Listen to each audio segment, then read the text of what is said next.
Hey, son, picture this. It's 1963, and somewhere in America, a chrome-edged diner is glowing under a neon sign that hums like a tuning fork. The smell of coffee and griddle grease drifts through the door.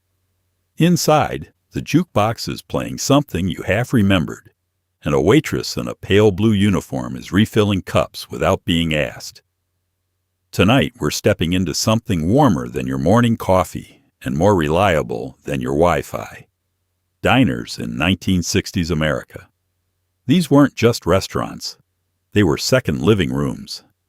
They were where deals got made, hearts got broken, and the pie was always fresh, or at least fresh enough.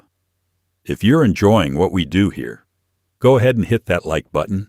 Subscribe if you haven't yet. And hey, drop a comment letting me know where you're watching from and what time it is where you are. Also, the channel's now live on Spotify, so if you'd rather listen there, the link's in the description. I appreciate you being here. Now let me ask you something. What did a Tuesday morning feel like when the diner opened at 5 and the truckers were already there? What did the waitress say when she set your plate down? Did the cook know your name? Could you sit there for 3 hours with just one refill and nobody would bother you? What did the vinyl booth feel like under your legs? What song was playing? And why did it all just work? It is 1965 now. The door chimes. Someone shouts an order through the kitchen window. A pie rotates slowly in a glass case. The coffee is always on. And everything is about to make sense. Let's start with walking in.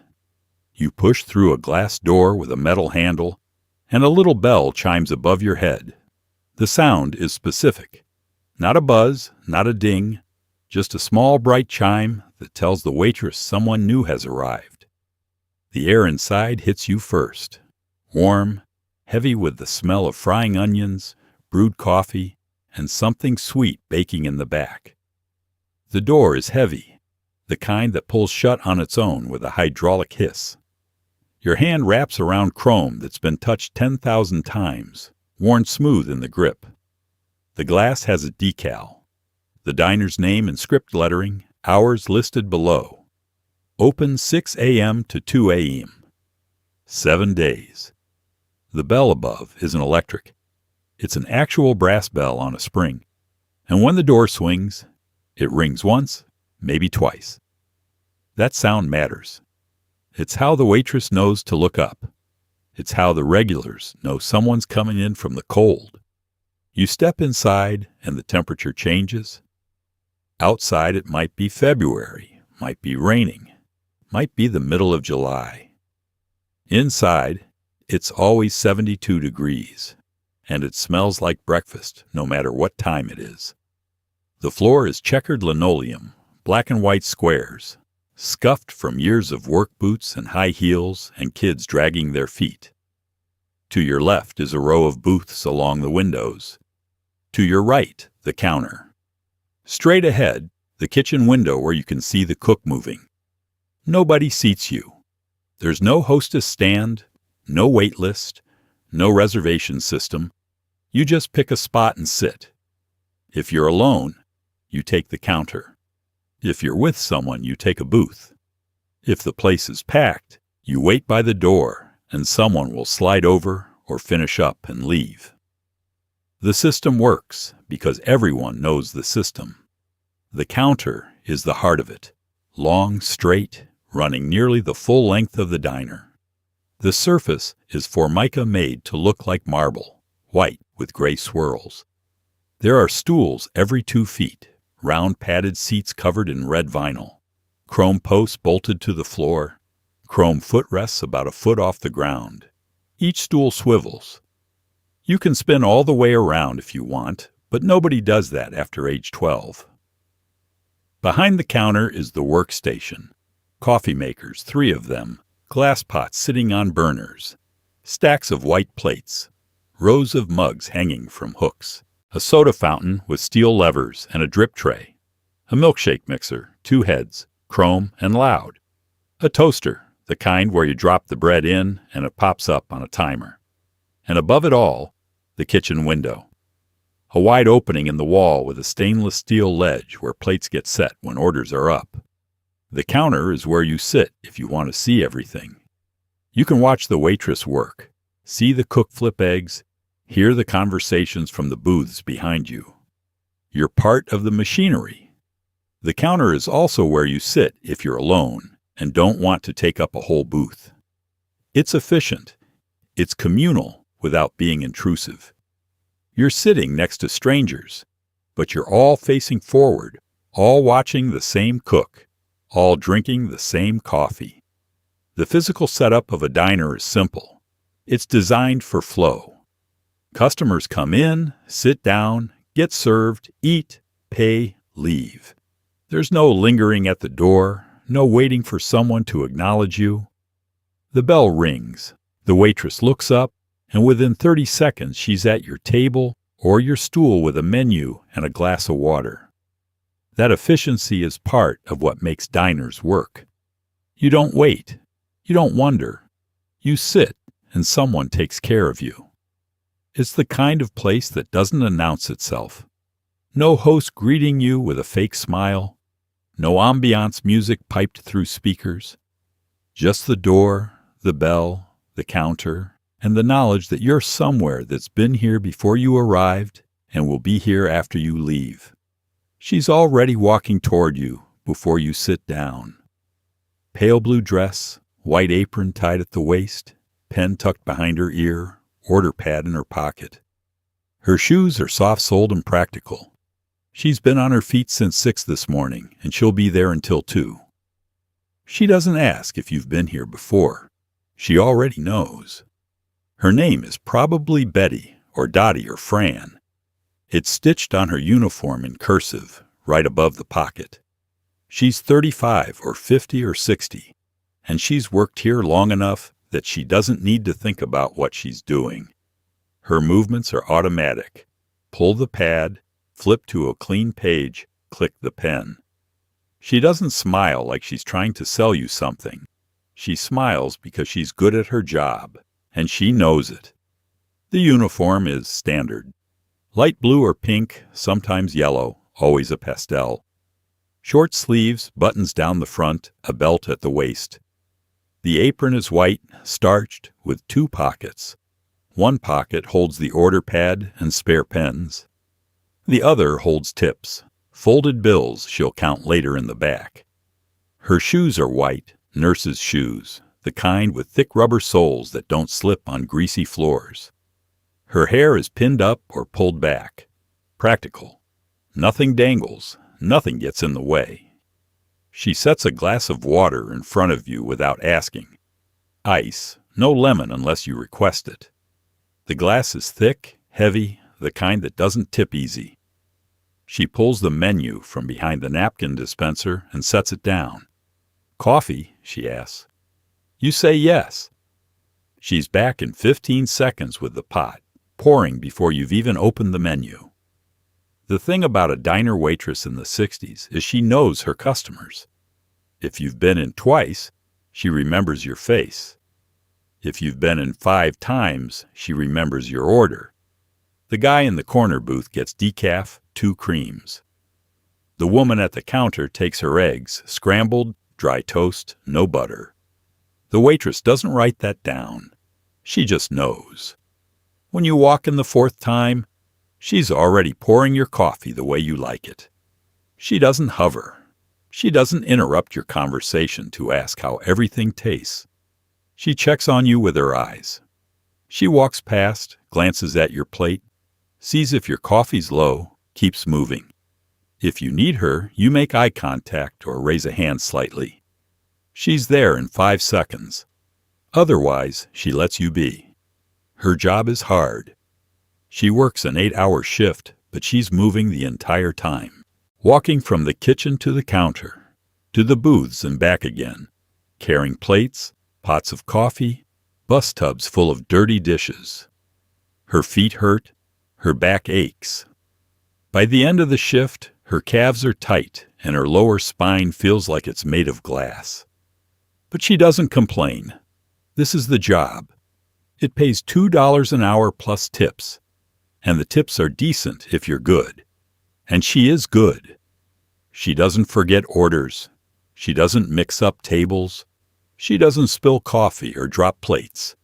She can carry 4 breakfasts on one arm, balance perfectly, and set them down in front of the right people, without asking who ordered what.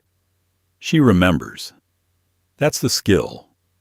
She also knows when to talk and when to stay quiet. If you're reading the paper, she doesn't chat. If you look like you want company, she'll linger for a moment, ask how your day's going, mention the weather. She reads people the way some people read books. It's survival. A good waitress makes better tips, and better tips mean she can pay rent, buy groceries, maybe save a little. There's no training manual for this. You learn by doing. You watch the other waitresses. You figure out the rhythm. You memorize the menu. You learn which cook likes his orders called a certain way. You build relationships with the regulars because the regulars are your base. They come in every day. They tip consistently. They're reliable. You take care of them. They take care of you. When you leave, she's already clearing your plate before you've reached the door. She wipes down the counter with a damp rag, resets the silverware, straightens the napkin dispenser. The next customer sits down, she's there again. Order pad ready, same question. Coffee. The menu is laminated, sticky in the corners, smudged with fingerprints and ketchup. It's 2 pages, maybe 3. The prices are typed in faded purple ink. A hamburger is 65 cents. Meatloaf with mashed potatoes is $1.10. Pie is 20 cents a slice. You don't really need to look at it because the menu hasn't changed in 5 years. And if you've been here twice, you already know what you want. The cover has the diner's name, maybe a little graphic of a coffee cup or a chef's hat. Inside, the items are listed in categories: breakfast, sandwiches, dinners, sides, desserts, beverages. The font is simple, probably typed on a typewriter and then photocopied before lamination. Some of the letters are faint where the ribbon was running low. The prices are hand-stamped or typed in a different color so they can be updated without reprinting the whole thing. Breakfast is straightforward. Eggs, scrambled, fried, poached, or over easy. Bacon, sausage, or ham. Toast, white, wheat, or rye. Hash browns or grits depending on where you are. Pancakes, 3 to an order. French toast, 2 slices. Oatmeal in the winter. Orange juice, small or large. Coffee, bottomless. The eggs come with toast automatically. You can add meat for 30 cents. The whole breakfast costs less than $1.50 unless you go wild and order steak and eggs, which runs $2.25. Sandwiches are listed next. Hamburger, cheeseburger, bacon. Cheeseburger, grilled cheese. BLT. Tuna salad. Egg salad. Ham and cheese. Turkey club. Patty melt. Reuben if they're feeling fancy. Each sandwich comes with chips or fries or coleslaw. You can substitute onion rings for a dime. The burgers are a 1/4 pound, hand-formed, cooked on the flat top with the bun toasted in butter on the same surface. Lettuce, tomato, onion, pickle on the side. Ketchup and mustard in squeeze bottles on the table. The dinners are simple and filling. Meatloaf with gravy. Pot roast with carrots and potatoes. Fried chicken, 3 pieces. Baked ham with pineapple. Liver and onions if you're brave. Pork chops, 2, with applesauce. Each dinner comes with 2 sides: mashed potatoes, green beans, corn, coleslaw, beets, cottage cheese, and a roll with butter. The portions are large. You're not leaving hungry. Sides can be ordered separately. French fries, 50 cents. Onion rings, 60 cents. A bowl of soup, usually vegetable or chicken noodle, 40 cents. Cottage cheese, 30 cents. Sliced tomatoes, 25 cents. Side salad, iceberg lettuce with a wedge of tomato and Thousand Island or French dressing, 35 cents. Desserts are listed at the bottom. Pie, always pie. The flavors rotate, but the standards are apple, cherry, lemon meringue, coconut cream, and chocolate. 20 cents a slice. 25 if you add ice cream. There's usually cake too, chocolate or yellow with thick frosting. Jell-O, red or green with whipped cream. Rice pudding, tapioca, brownies, cookies, 3 for a quarter. And if you want something cold, there's ice cream. Vanilla, chocolate, or strawberry, served in a metal dish that frosts on the outside. Beverages are basic. Coffee, hot or iced. Tea, same. Milk, white or chocolate. Sodas, Coke, Pepsi, root beer, orange, grape. Milkshakes, vanilla chocolate, strawberry, made with real ice cream in the metal mixer. Lemonade in the summer, hot chocolate in the winter. The menu doesn't change much because it doesn't need to. These are the foods people want. Familiar, reliable, affordable. There's no seasonal specials, no chef's tasting menu, no fusion experiments. Just eggs and burgers and meatloaf and pie.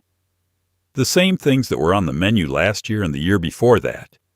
You can sit there with the menu open, reading every line, or you can order without looking. Most regulars don't even touch it. They know what they want before they sit down.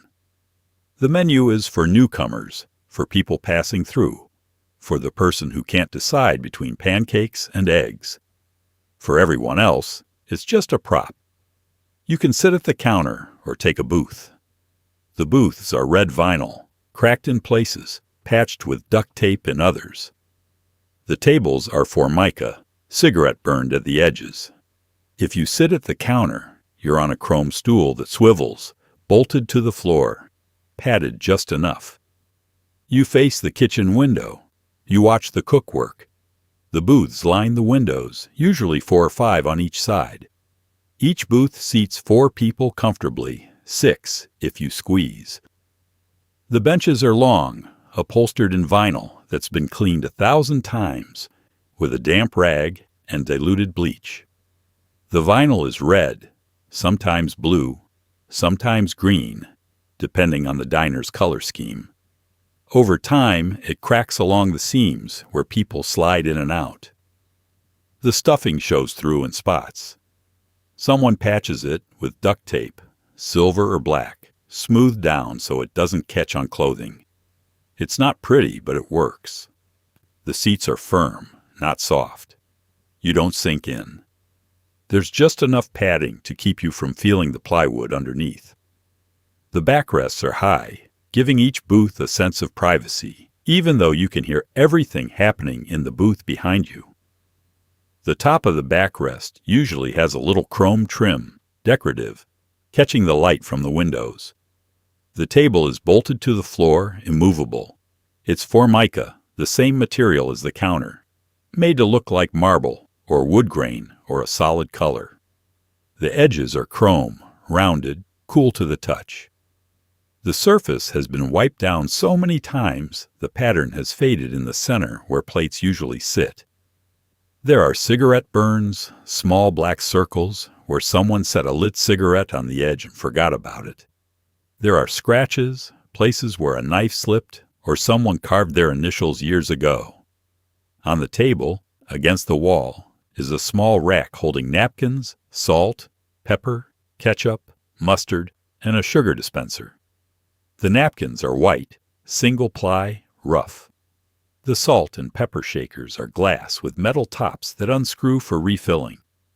The ketchup and mustard are in plastic squeeze bottles, the kind that make a farting sound when you press too hard. The sugar dispenser is glass with a metal flap on top. You flip the flap, pour sugar into your coffee. Flip it shut. There's usually an ashtray too, glass, clean, or not depending on how recent the last customer was. Sitting in a booth feels different than sitting at the counter. It's more private, more social. You're facing another person, not the kitchen. You're having a conversation, not watching the cook. Booths are for couples, for friends, for families. Booths are for sitting longer, for spreading out, for ordering more than just coffee. The windows next to the booths look out onto the street. You can see cars passing, people walking, the weather. If it's raining, you watch the drops run down the glass. If it's sunny, the light comes in and warms the side of your face. If it's night, you see your own reflection and the headlights of passing cars. The view doesn't matter much, but it's something. It connects the inside to the outside. The counter, by contrast, is efficient. You sit on a stool, backless, swiveling on a single chrome post. The seat is round, padded in the same vinyl as the booths, about 14 inches across. The post is solid, doesn't wobble. Your feet rest on a chrome ring, welded about a foot off the ground. You can swivel left or right, but you mostly face forward. Sitting at the counter means you're alone, or you're okay being close to strangers. The stools are spaced close enough that your elbow might bump the person next to you when you reach for your coffee. There's no privacy, no barrier. You hear everything, see everything. You're part of the flow. The counter setup is practical. The waitress can serve you faster. She doesn't have to walk as far. You can watch your food being made. See the cook crack your eggs, flip your burger. There's a transparency to it, a simplicity. You order. The cook makes it. The waitress brings it. Done. Some people always take the counter. They like the energy, the visibility, the lack of obligation to converse. Some people always take a booth. They want space, comfort, the option to linger. Both are correct. The diner accommodates both. The physical arrangement of booths and stools creates the rhythm of the space. When the place is full, every seat is taken and there's a hum, a buzz of activity. When it's slow, you might be the only person in a row of empty booths or alone at a long counter. Either way, the structure holds. The booths, the stools, the tables, the counter, they're the skeleton of the diner, and everything else moves around them. He's 50-something, white t-shirt, white apron, cigarette resting in an ashtray within arm's reach. He works a flat-top griddle, 5 or 6 orders at once, never writes anything down. The waitress calls through the window. 2 over-easy hash browns, bacon crisp. He nods, doesn't look up. The eggs hit the griddle with a hiss. His name might be Lou or Frank or Ray, and he's worked this griddle for 15 years, maybe longer. He started as a dishwasher, moved up to prep, learned the grill, and now he runs the kitchen. He's the only cook on most shifts, and he doesn't need help. The kitchen is small, tight, built for one person who knows what they're doing. The flat top is the centerpiece. It's a rectangle of polished steel about 4 feet by 3 feet, heated by gas burners underneath. The surface is seasoned black from years of use, slick with a thin layer of grease that never fully comes off. That layer is important. It keeps food from sticking and adds flavor. At the start of every shift, he scrapes it down with a metal spatula, wipes it with a rag, drizzles a little oil, spreads it even. The griddle is ready. He works from muscle memory. Eggs here, bacon there, hash browns in the corner, burgers in the center. Each item has its place, its timing. Bacon takes 5 minutes, flipped once. Hash browns take 8, pressed flat with a spatula so they crisp. Eggs take 2 minutes, maybe 3 if you want them hard. Burgers take 4 minutes per side for medium. He doesn't use a timer. He just knows. The orders come in on little slips of paper clipped to a spinning wheel above the window. The waitress calls them out as she clips them. 2 scrambled, sausage, white toast. 1 burger, medium, fries. 1 BLT, no mayo. He glances up, nods, turns back to the griddle.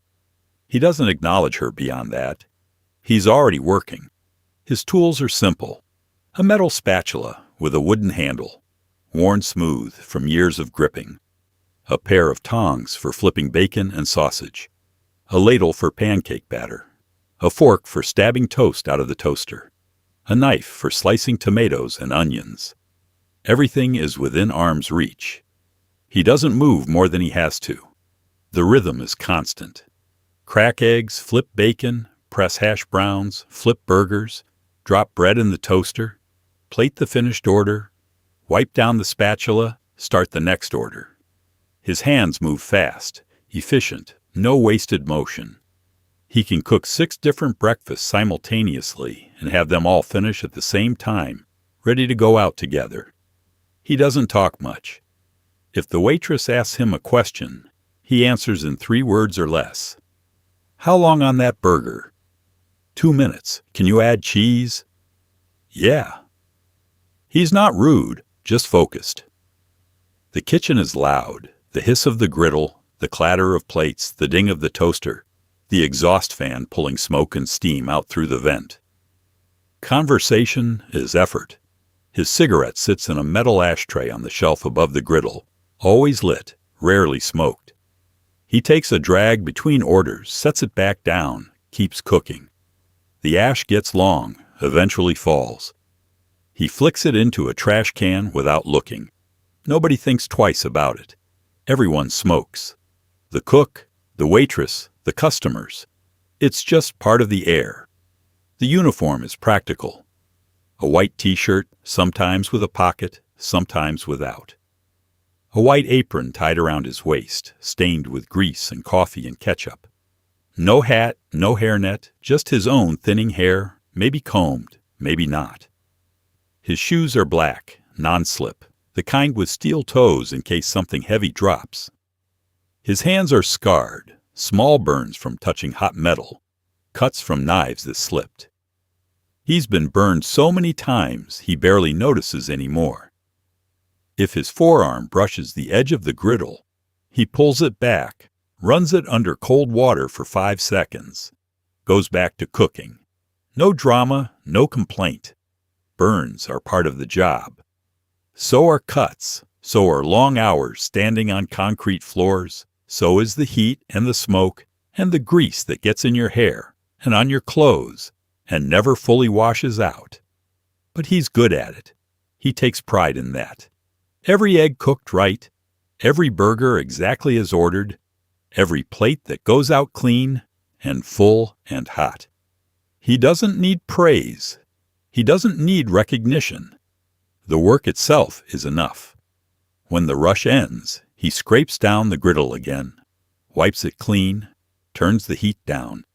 He lights a fresh cigarette, leans against the counter, drinks a cup of coffee. 5 minutes. Then the next order comes in and he's back at it. The coffee arrives in a thick ceramic mug, white with a green stripe around the rim. It's strong, bitter, and tastes faintly of the pot it's been sitting in since 4 this morning. The waitress refills it without asking. You could sit there for an hour, 2 hours, and she'll keep coming back. Pot in hand, topping you off. The coffee is the constant. It's the first thing you get when you sit down, before you've even looked at the menu. The waitress approaches with the pot already in her hand, a white ceramic cup in the other. She sets the cup down, fills it 3/4 full, says, "Coffee," even though she's already pouring. You nod. She's gone. The whole interaction takes 5 seconds. The mug is heavy, sturdy, the kind that doesn't tip if you bump it. The handle is thick, easy to grip, and the rim is slightly rolled, so it's comfortable to drink from. The mug holds about 8 ounces, maybe 10. It's white on the outside, stained on the inside from years of coffee residue that no amount of washing fully removes. The green stripe around the rim is decorative, though half the mugs have lost pieces of it from being stacked and unstacked thousands of times. The coffee itself is diner coffee. It's not good, but it's not supposed to be good. It's supposed to be hot and strong and plentiful. It's brewed in a big percolator, the kind that makes 20 cups at a time. The grounds are cheap, pre-ground, probably Maxwell House or Folgers. The water is tap water, not filtered. The pot sits on a burner all morning, all afternoon. sometimes all night. By noon, the coffee tastes burnt. By evening, it tastes like it's dissolving the pot. Nobody complains. This is what diner coffee tastes like. If you want it weaker, you add more cream. If you want it sweeter, you add more sugar. The cream is real, not the powdered stuff, poured from a small steel pitcher that sits on the counter or the table. The sugar comes from a glass dispenser with a metal flap. You flip the flap, pour, stir with a spoon that's been washed 1,000 times and still has coffee stains in the bowl.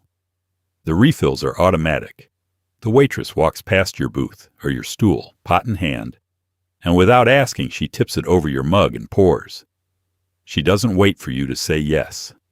She doesn't check if you're done. If there's space in the mug, she fills it. If you don't want more, you turn the mug upside down or put your hand over the top. Otherwise, she assumes you want it. This system works because coffee is cheap and the goal is to keep you there. A cup of coffee costs 10 cents, maybe 15. Refills are free.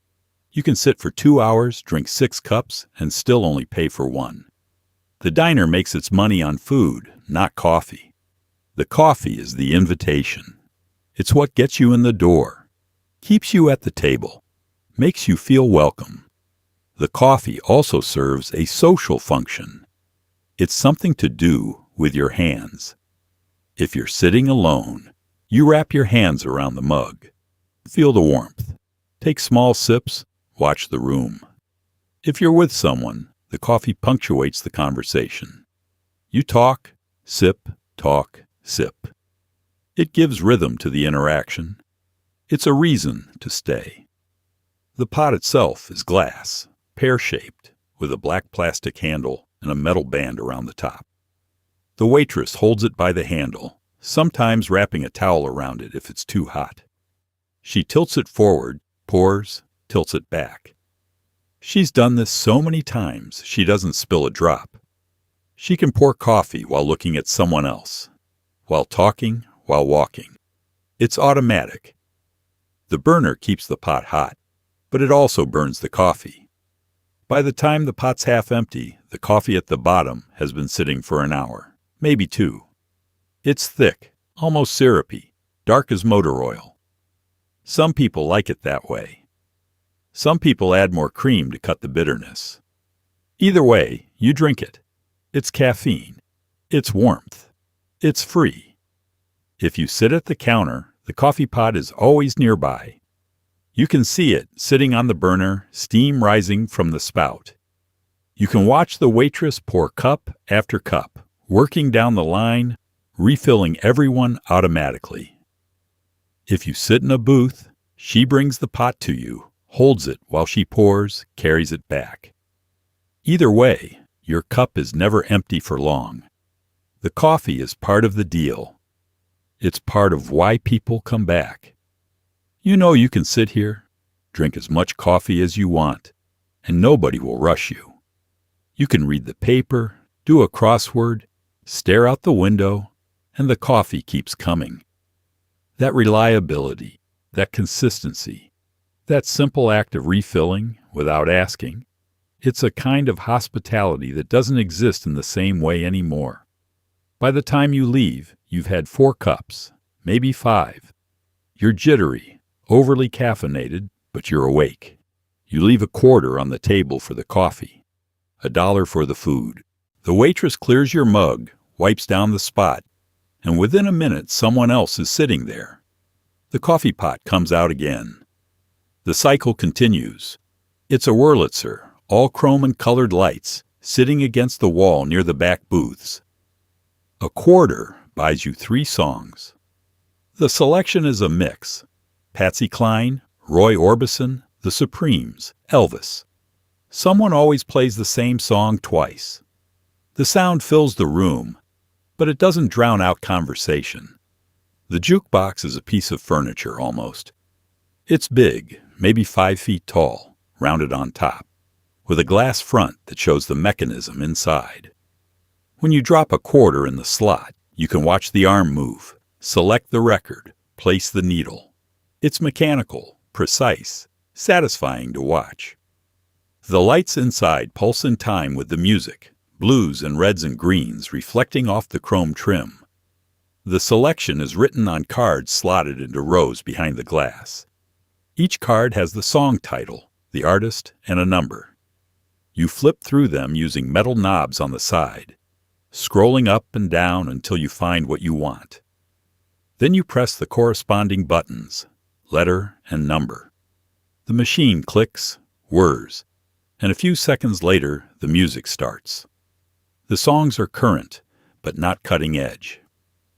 This is 1965, so you've got early rock and roll, doo-wop, country, rhythm and blues, some pop.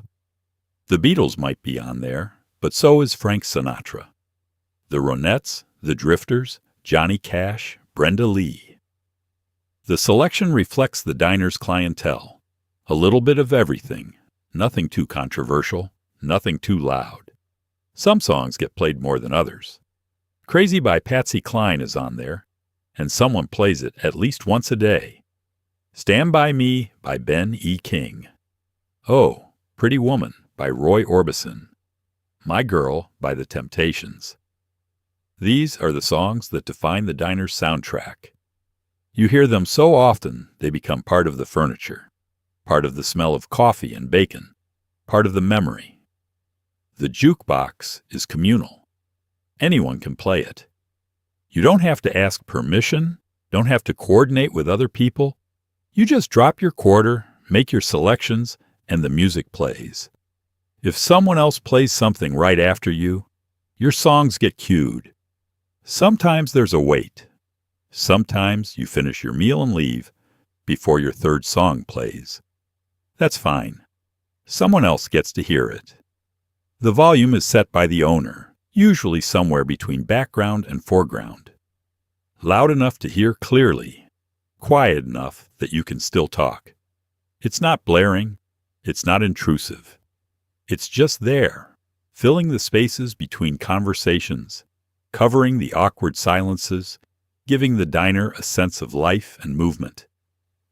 The jukebox also serves as entertainment for kids. If you're a child sitting in a booth with your parents, waiting for your food, the jukebox is something to look at. The lights, the moving parts, the spinning records. Some parents give their kids a quarter, let them pick a song. The kid walks over, stands on tiptoes to see the selections, presses the buttons, watches the magic happen. It's a small thrill. Late at night, the jukebox changes the mood. During the day, it's background. At night, when the diner is quieter, when there are fewer people, the music becomes more prominent. A slow song plays, and the whole diner feels different. Softer, more introspective. The waitress hums along as she wipes down tables. The cook leans in the window, listening. Some regulars have their songs. The guy who comes in every morning at 7 plays the same 3 songs every time. The waitress knows what's coming before he even reaches the jukebox. She rolls her eyes, smiles, shakes her head. He doesn't care. Those are his songs. The jukebox breaks sometimes. The needle skips. The record gets stuck. The mechanism jams. When that happens, someone, usually the cook, comes out from the back with a screwdriver, opens the side panel, jiggles something, and it works again. Or it doesn't, and the owner calls a repair guy who shows up 2 days later with a toolbox and a cigarette hanging from his lip. When the jukebox is broken, the diner feels emptier, quieter. You notice the absence, the clatter of plates, the hiss of the griddle, the murmur of conversation. It's all still there, but something's missing. The music was a layer, a texture, and without it, the space feels flatter. The music selection gets updated every few months. A guy from the jukebox company comes in with a case of records, pulls out the old ones, slides in new ones, updates the cards. He asks the owner what people are requesting, what's popular, what's not getting played. The owner shrugs. Leave Patsy. Take out the polka. The guy nods, makes the swap. The jukebox is part of the diner's identity. If you walked in and there was no jukebox, something would feel wrong. It's expected, like the coffee or the pie, or the waitress with the pot. It's part of the ecosystem.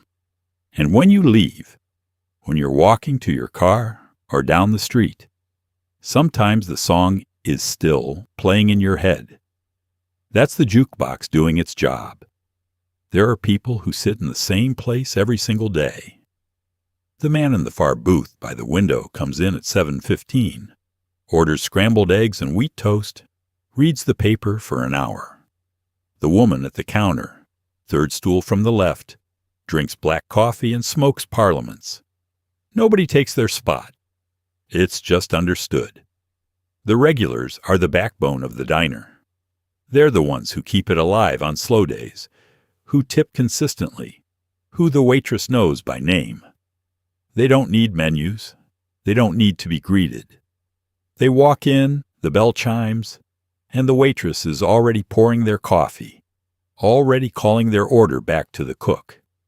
The man in the far booth is 62. He's been coming here since 1957. He worked at the rail yard for 35 years, retired last spring, and now the diner is his morning routine. He arrives at 7:15 every day, even weekends. Same booth, same seat, facing the window so he can see the street. He orders scrambled eggs, 2 pieces of wheat toast, no butter, orange juice, and coffee. The waitress doesn't ask anymore. She just brings it. He reads the newspaper while he eats. The local paper, delivered to his house every morning, but he brings it here to read. He spreads it out on the table, smooths the pages, reads every section. Sports first, then local news, then the classifieds, even though he's not looking for anything. He takes his time, chews slowly, sips his coffee. By the time he's done, it's 8:30.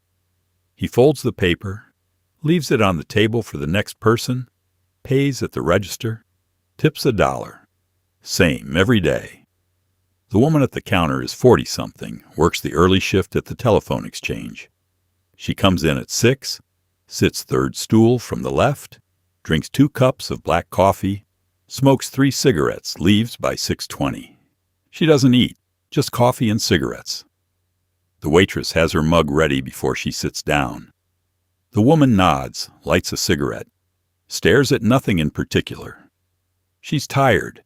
She's been up since 4. The coffee is maintenance. The cigarettes are something to do with her hands.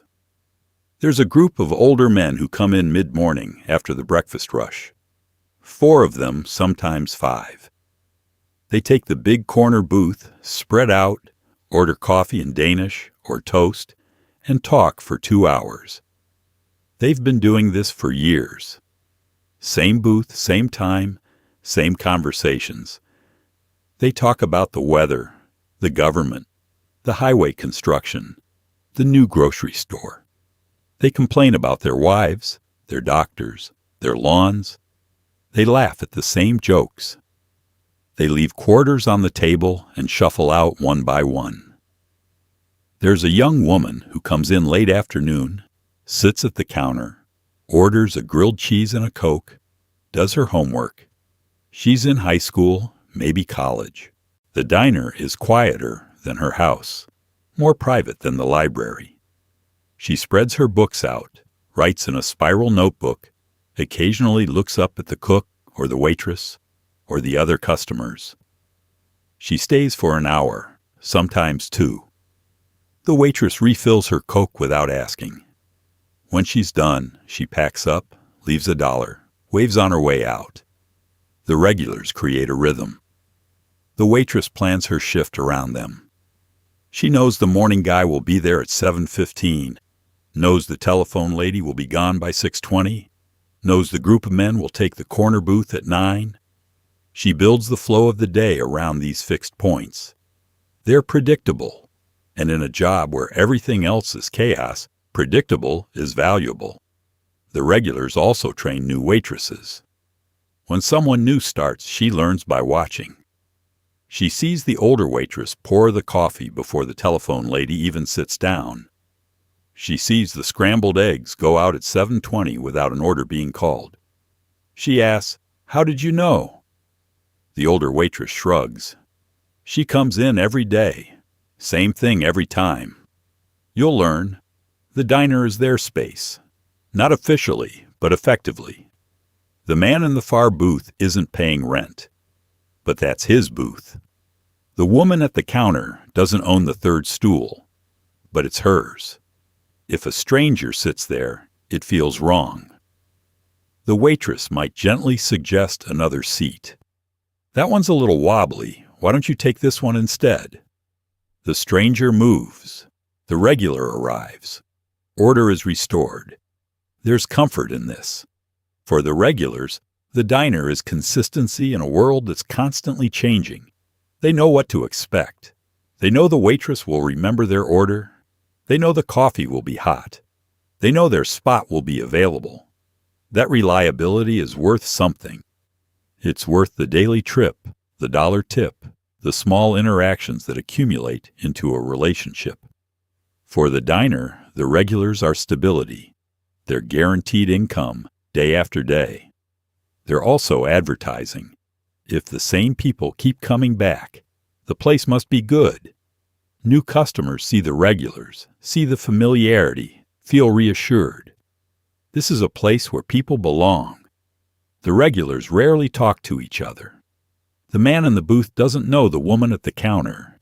They exist in parallel, separate routines happening simultaneously. But they're aware of each other. They notice if someone's missing.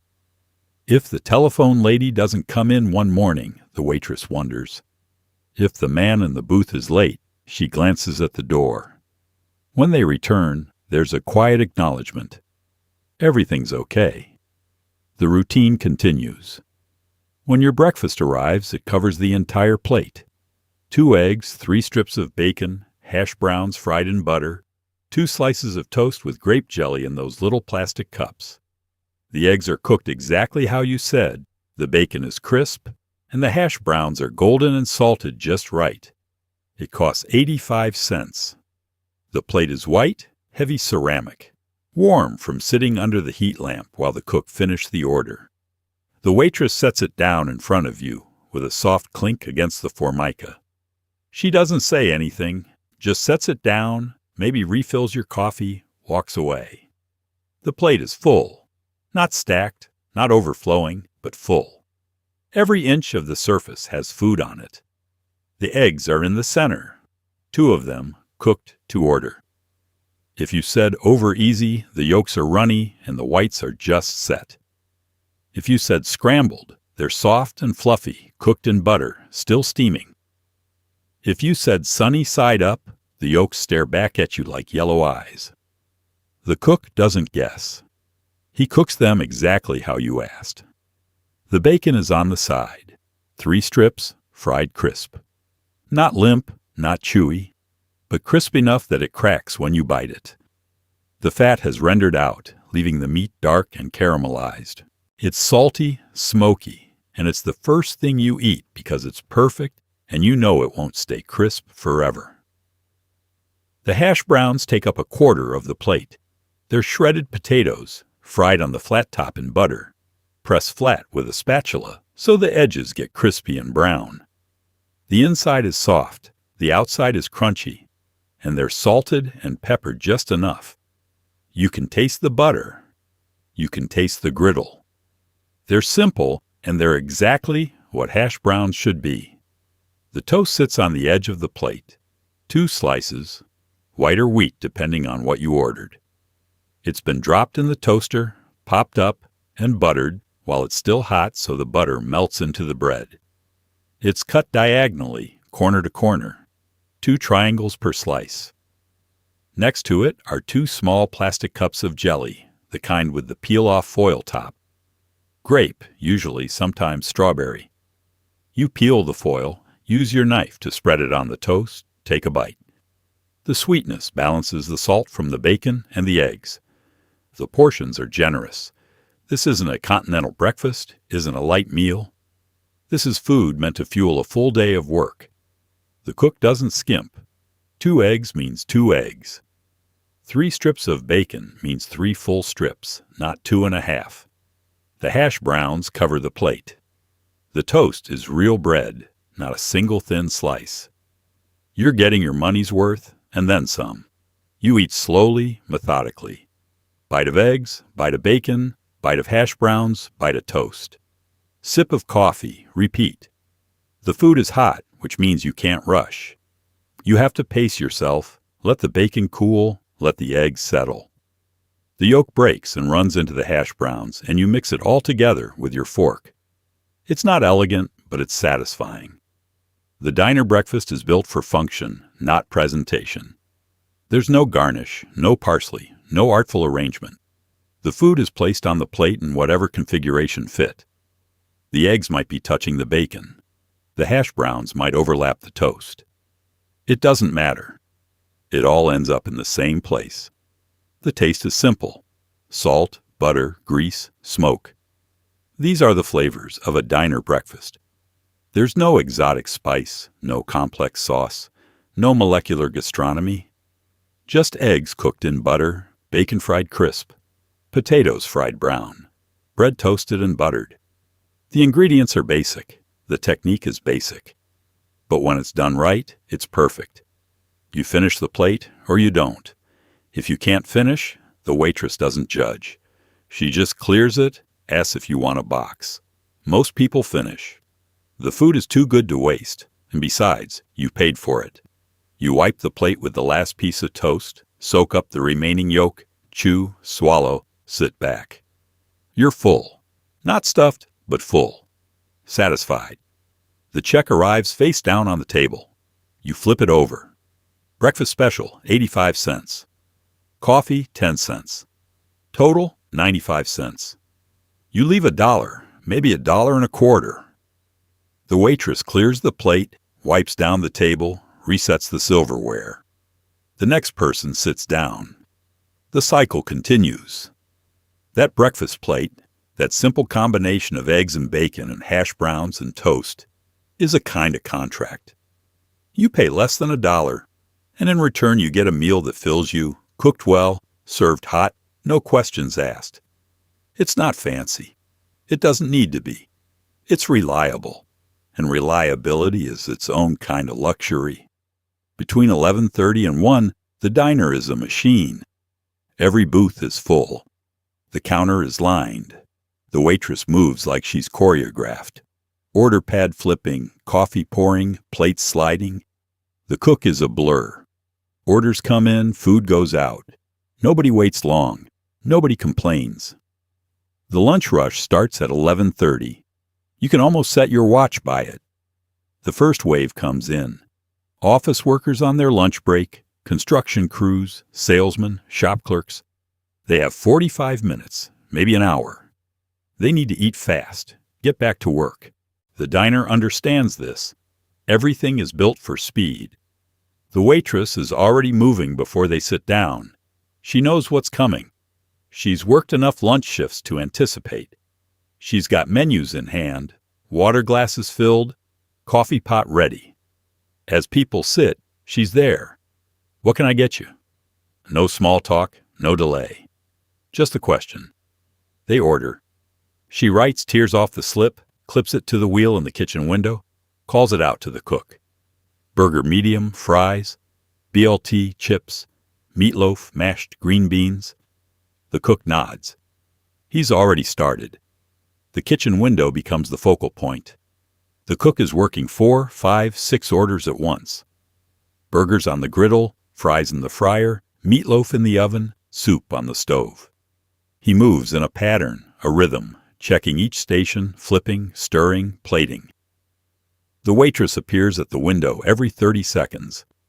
How long on that burger? 2 minutes. She disappears, comes back, picks up plates, delivers them. The cycle is constant. The booths fill first, then the counter. People slide into seats, shrug off jackets, loosen ties. They pick up menus, scan them quickly, decide. Most already know what they want. The menu is a formality. By 11:45, every seat is taken. If you walk in late, you wait by the door. Someone finishes, pays, leaves. You take their spot. The table is wiped, reset, and you're sitting within a minute. The noise level rises. Conversations, plates clattering, the hiss of the griddle, the ding of the register, the scrape of silverware on plates. It's loud, but it's not chaotic. It's organized noise, purposeful noise. Everyone has a role. The waitress takes orders, delivers food, refills drinks. The cook makes food. The customers eat. The system works because everyone knows the system. The waitress is constantly moving. She doesn't stop. She takes an order at the counter, delivers plates to a booth, refills coffee at another booth, clears a table, takes another order. Her path through the diner is a loop, efficient, no wasted steps.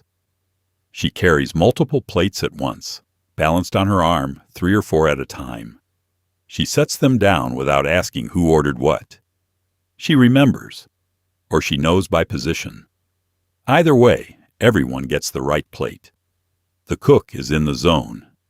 He's not thinking anymore, just reacting. An order comes in, he starts cooking. Another order comes in, he adds it to the rotation. He's got timers in his head, internal clocks that tell him when to flip the burger, when to pull the fries, when to plate the meatloaf. He doesn't check a clock. He just knows. And he's fast. Orders that should take 15 minutes are done in 10. The food comes out hot, fast, consistent. Burgers are cooked right. Fries are crispy. Sandwiches are built correctly. There's no time for mistakes, and there aren't many. If something's wrong, the customer tells the waitress tells the cook fixes it, done. No argument, no drama. Fix it and move on. The customers eat quickly. They're not lingering. They cut their burgers, take big bites, chew fast. They check their watches. They have 20 minutes left. 15, 10. They finish. Signal for the check. The waitress tears it off her pad, sets it down. They leave cash on the table, stand, leave. The waitress clears the table before they've reached the door. The turnover is quick. A booth that seated 4 people at 11:45 is cleared, wiped, and reseated by 12:15. The same booth turns over again by 12:45. 3 seatings in an hour. The counter is even faster. Stools turn over every 20 minutes. The waitress is constantly clearing, resetting, seating, taking orders. The cook doesn't look up from the griddle. The orders keep coming. He keeps cooking. By 12:30, he's cooked 40 meals. By 1, 60. His shirt is soaked with sweat. His forearm has a fresh burn from brushing the edge of the griddle. He doesn't care. He's locked in. This is what he does. At 1:15, the rush breaks. The orders slow. The booths start to empty. The counter has open stools. The waitress exhales, pours herself a cup of coffee, leans against the counter. The cook scrapes down the griddle, lights a cigarette. They don't talk. They're both exhausted. But the lunch rush is over, and they survived it. Again. It sits near the register, a tall glass case, rotating slowly on a motorized base. Inside, whole pies on white china plates. Lemon meringue, apple, cherry, coconut cream, chocolate. The meringue is toasted brown on the peaks. The crust is real, made that morning, flaky and buttered. You can get a slice to go, wrapped in wax paper. Or you can eat it there with a cup of coffee. The pie case is impossible to miss. It's positioned strategically, right where you pay, so every person who leaves has to walk past it. The case is maybe 4 feet tall, cylindrical. All glass except for the chrome base and top. Inside, the shelves rotate slowly, powered by a small motor that hums quietly. The pies turn like planets, each one visible from every angle. There are usually 5 or 6 pies on display. The selection changes with the day, with the season, with what the baker made that morning. Apple is constant. Cherry is almost constant. Lemon meringue is there most days. Coconut cream on Thursdays. Chocolate cream on Fridays. Pecan in the fall. Pumpkin in November. The pies sit on white ceramic plates, uncut, whole, perfect. The meringue pies are the most dramatic. The topping is piled high, 4 or 5 inches of whipped egg whites and sugar, formed into peaks and valleys. The peaks are toasted brown, torched with a small blowtorch or browned under a broiler just before the pie goes on display. The browning is uneven, intentional. Some peaks dark, some light. It looks like a mountain range in miniature. The fruit pies are simpler, but just as appealing. The crust is golden, crimped around the edges, vented on top with small slits or a decorative pattern. If it's apple, you can see the filling through the vents. Dark, caramelized, thick. If it's cherry, the filling is deep red, almost purple, staining the edges of the crust. The pies are baked fresh every morning, still slightly warm when they go into the case. The cream pies are smooth, glossy, topped with whipped cream or more meringue. Coconut cream has shredded coconut mixed into the filling and sprinkled on top. Chocolate cream is dark, rich, almost black. The fillings are set but not stiff, with a slight wobble when the plate rotates. The crust is a graham cracker crust or a traditional pastry crust, pressed thin, holding everything together. You can order pie at any time. Breakfast, lunch, dinner, late at night. Pie is always appropriate. The waitress will ask if you want it now or after your meal. Most people say after. Some people say now. Some people order pie and nothing else. Just pie and coffee. That's acceptable. Nobody judges. When you order, the waitress opens the back of the case, reaches in, stops the rotation, and pulls out the pie you requested. She carries it to the counter, sets it down, cuts a slice with a long triangular server. The slices are generous, 1/6 of the pie, maybe 1/8 if it's a particularly large pie. She slides the slice onto a small plate, adds a fork, brings it to your table. If you order it with ice cream, she scoops vanilla from the freezer, sets it on top or on the side depending on the pie. If it's apple, the ice cream goes on top, melting into the warm filling. If it's cream pie, the ice cream goes on the side, so it doesn't make the filling runny. She knows these things. She's served 1,000 slices. The first bite is always the best. The crust is buttery, flaky, dissolving on your tongue. The filling is sweet, but not cloying, balanced, flavored properly. If it's lemon, it's tart enough to make your mouth pucker slightly. If it's chocolate, it's rich enough that you can only eat small bites. If it's apple, the fruit is soft, spiced with cinnamon, mixed with just enough sugar to bring out the natural sweetness. You eat slowly. Pie demands attention. You can't rush it. Each bite is deliberate, savored. You might pause between bites, sip your coffee, let the flavors settle. The pie is the reward for the meal, or the meal itself, or the reason you stopped in. Either way, it's worth it. The pie case also serves as advertisement. People walking past the diner on the street can see it through the window, glowing under its internal light, pies rotating slowly. It's a beacon. It says, "We have pie, fresh pie, real pie. Come in." Kids press their faces against the glass, staring at the pies, asking their parents if they can have a slice. Parents say yes or no, or maybe later. The pies are mesmerizing, especially to children who don't see food displayed like this often. The rotation, the colors, the height of the meringue, it's theater. The baker who makes the pies arrives early, 4 or 5 in the morning. She's been baking for the diner for years, maybe decades. She has her recipes memorized, her techniques perfected. She knows exactly how thick to roll the crust, how long to bake each pie when the meringue is ready. Her pies are consistent, reliable, good. That's why people keep coming back. At the end of the day, whatever pies are left get marked down. Half price after 8 p.m. The waitress announces it to the late-night customers. Pies half price if you want some. Usually the pies are gone by closing. The case sits empty, rotating slowly, waiting for tomorrow's batch. After 10, the diner changes. The families are gone. The booths fill with different people. Cops on break, night shift workers, teenagers who just left the drive-in. The jukebox plays quieter songs. The waitress moves slower. The cook leans against the counter, smoking, talking to whoever's still awake. The late-night shift has its own rhythm, slower and quieter than the day. The urgency is gone. People who come in after 10 aren't in a rush. They're killing time, staying awake, avoiding going home. The diner becomes a different kind of space, not a place to eat quickly and leave, but a place to sit, to think, to exist, without obligation.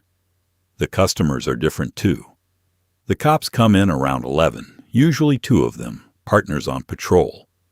They take a booth near the door, position themselves so they can see the entrance and the street. They order coffee, maybe pie, maybe a sandwich if they're hungry. They sit for 20 minutes, half an hour, radios crackling softly on their belts. They're visible, present, and that presence is part of the job. People see the police car outside, the cops inside, and they feel safer. Or they don't come in at all. The night shift workers trickle in between midnight and 2. Factory workers getting off second shift, nurses finishing at the hospital, janitors done cleaning office buildings. They're tired, wearing uniforms or work clothes, smelling like industrial soap or disinfectant or machine oil. They order real food, meatloaf, burgers, breakfast, even though it's 1 in the morning. They eat slowly, quietly, staring at nothing. The diner is their decompression chamber, the space between work and home. The teenagers come in after the movies let out. 3 or 4 of them, loud, laughing, taking up a booth, ordering fries and cokes and milkshakes. They're not hungry, just social. The diner is the only place still open, the only place they can go that isn't someone's house or a parking lot. They stay for an hour, maybe longer, feeding quarters into the jukebox, talking over each other, flirting, arguing about nothing important. The waitress working nights is different from the day waitress. She's older usually, or younger, and working her way through college. She's used to the quiet, used to the strange hours, used to the people who come in at 2 a.m. She doesn't chat as much. She brings your coffee, takes your order, leaves you alone. She knows that people who come in this late want space more than they want conversation.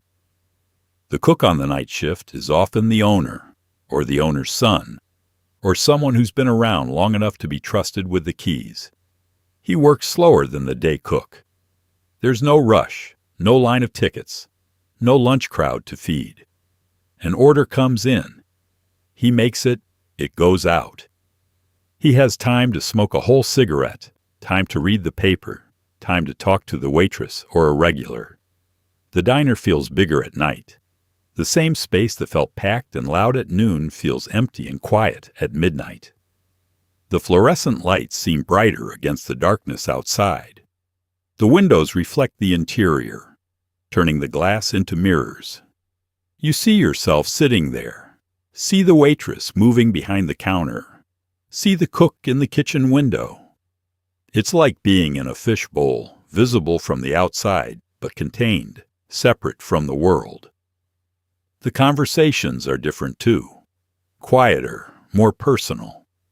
The night shift nurse talks to the waitress about her kids, about her ex-husband, about how tired she is. The cops talk about their shift, about the traffic stop they made, about the new rookie who doesn't know anything yet. The teenagers whisper and giggle, passing notes, planning next weekend. The conversations meander, go nowhere, circle back. There's no hurry.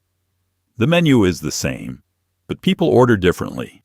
More coffee, less food, more pie, fewer full meals.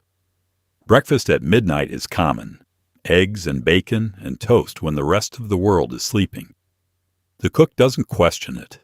If someone wants pancakes at 1 a.m., he makes pancakes. The jukebox plays, but the songs are different. Fewer upbeat songs, more ballads.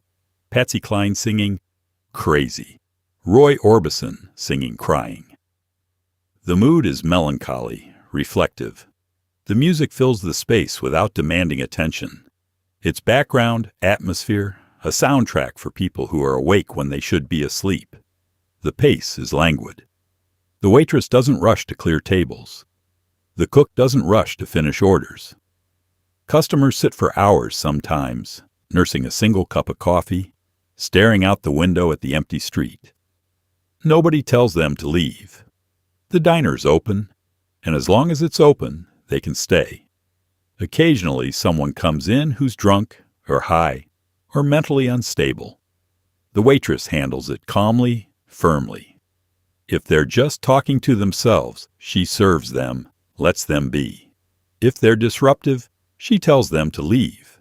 If they won't leave, she calls the cops, who are usually in the next booth or just down the street. It's handled quietly, without drama. The late-night shift ends when the sun starts to rise. Around 4 or 5 a.m., the first morning customers start arriving. The dynamic shifts again. The night people leave. The day people arrive. The waitress from the night shift clocks out. The morning waitress clocks in. The diner transitions seamlessly from one world to another. The smell is layered. Bacon grease that's been on the griddle all day. Onions caramelizing for a patty melt. Butter melting into toast. Coffee that's been on the burner too long. It's not clean, not refined, but it's warm, and it means food, safety, a place to sit. You smell the diner before you see it. If you're walking down the street, passing storefronts, the smell hits you half a block away. It's unmistakable. Grease and smoke and coffee, heavy in the air, drifting out through the exhaust vent above the kitchen. It's the smell of something cooking, something frying, something warm. In winter, the smell is even stronger, condensing in the cold air, hanging like a cloud around the building. When you open the door, the smell intensifies. It wraps around you, soaks into your clothes, your hair, your skin. By the time you leave, you'll smell like the diner. Your jacket will smell like bacon. Your hair will smell like fryer oil. You'll notice it when you get in your car, when you get home, when you undress for bed. The smell clings, persistent, not entirely unpleasant. The base layer is grease.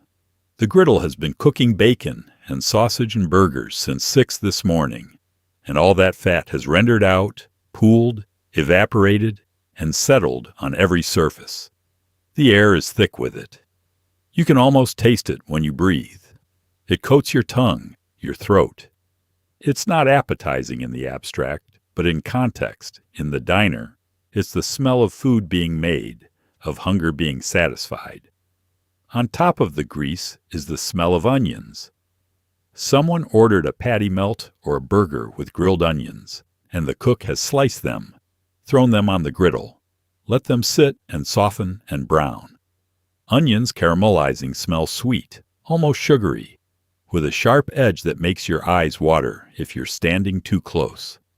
The smell fills the diner, mixing with the grease, adding depth. There's butter, too. Butter on the griddle for eggs, for pancakes, for grilled cheese. Butter melting on toast as it comes out of the toaster. Butter in the hash browns, in the mashed potatoes. The butter browns, burned slightly, adds a nutty richness to the air. Combined with the grease and the onions, it creates a smell that's savory, fatty, comforting. Coffee is another layer. The percolators have been running all day, brewing pot after pot, and the smell of burnt coffee has seeped into the walls, the floors, the ceiling. It's a bitter smell, acidic. cutting through the heaviness of the grease. Some people love the smell of coffee. Some people hate it. Either way, in a diner, it's constant. There's also the smell of toast. Bread dropped into the toaster, heated until the sugars caramelize, the edges darken. It's a simple smell, yeasty and warm, nostalgic. It reminds you of breakfast at home, of mornings before school, of your mother in the kitchen. The toast smell doesn't last long. It's buried quickly under the heavier smells. But it's there, in the background, a small comfort.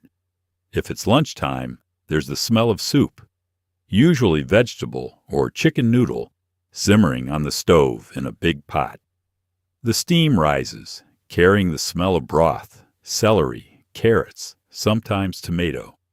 It's a lighter smell, cleaner, cutting through the grease like the coffee does. Soup smells like something your grandmother made, like something that might actually be good for you. There's also the smell of cigarettes, everywhere. The customers smoke. The waitress smokes on her break. The cook smokes while he's cooking. The smoke mixes with the food smells, adding a layer of ash and tobacco. It's not pleasant on its own, but it's so embedded in the diner experience that you don't really notice it. It's just part of the air. The smell changes throughout the day. In the morning, it's mostly bacon and coffee. At lunch, it's burgers and fries and grilled onions. In the evening, it's meatloaf and gravy and pie baking. Late at night, it's mostly coffee and cigarettes. The food smells fading, the space cooling down. The smell is also memory. If you ate at this diner as a child, the smell will trigger that memory instantly. You'll walk in and you'll be 8 years old again, sitting in a booth with your father, watching him read the paper, waiting for your pancakes. The smell bypasses your conscious mind and goes straight to the part of your brain that stores emotion and memory. It's powerful, involuntary, total. The smell is also identity. Every diner smells slightly different. The griddle is seasoned differently. The cook uses slightly different techniques. The coffee is a different brand. But underneath the variations, all diners smell the same, like grease and coffee and food being made by someone who's made it 1,000 times before. That sameness is comforting. It means you know what you're getting. It means you're somewhere familiar, even if you've never been here before. When you leave, you carry the smell with you. In your clothes, your hair, on your skin. You smell it in your car on the drive home. You smell it when you hang up your jacket. You smell it in bed before you fall asleep. And the next time you're hungry, the next time you're driving past a diner, that smell will come back to you and you'll think, I could go for some eggs. I could go for some coffee. I could sit in a booth and read the paper and smell that smell again. There are ashtrays on every table, glass with metal rims. People smoke between bites after meals while drinking coffee. The waitress smokes on her break in the back. The cook smokes while he's cooking. The air is hazy by noon, but nobody notices. It's just part of being there. The ashtrays are small, 3 or 4 inches across, made of thick pressed glass with a metal rim to keep them from chipping. They're heavy enough not to tip over easily. Each table has one, centered between the napkin holder and the condiments. At the counter, there's an ashtray every few stools, shared between customers. The ashtrays are emptied regularly, wiped clean, reset. By the end of a shift, the waitress has emptied the same ashtray a dozen times. Smoking is universal. Not everyone smokes, but enough people do that it's assumed. When you sit down, the ashtray is there, ready. You don't have to ask for it. If you light a cigarette, nobody looks at you. If you don't smoke, nobody comments on that either. It's personal choice, and the diner accommodates both. The waitress keeps a pack in her apron pocket, Marlboros or Winstons or Salems if she likes menthol. She doesn't smoke while she's working, too busy, but on her break she steps out back, lights up, leans against the wall, inhales deeply. 5 minutes, one cigarette, then back to work. The break is as much about the cigarette as it is about sitting down. The cook smokes while he's cooking. His cigarette sits in the ashtray on the shelf above the griddle, within easy reach. Between orders, he picks it up, takes a drag, sets it back down. The ash gets long, sometimes falls onto the griddle, sizzles, evaporates. He doesn't worry about it. The griddle is hot enough to burn anything organic into nothingness. The health department doesn't love it, but the health department isn't here at 7 a.m. watching him flip eggs. The customers smoke throughout their meals. They light up while waiting for food, smoke between bites, smoke after finishing, smoke while drinking coffee. The ritual is ingrained. Finish your eggs, push the plate away, light a cigarette, sip your coffee, relax. The cigarette signals that you're done eating, that you're transitioning from the meal to whatever comes next. The smoke collects near the ceiling, forming a thin haze that's visible when the sun comes through the windows at a certain angle. By noon, the air is thick with it.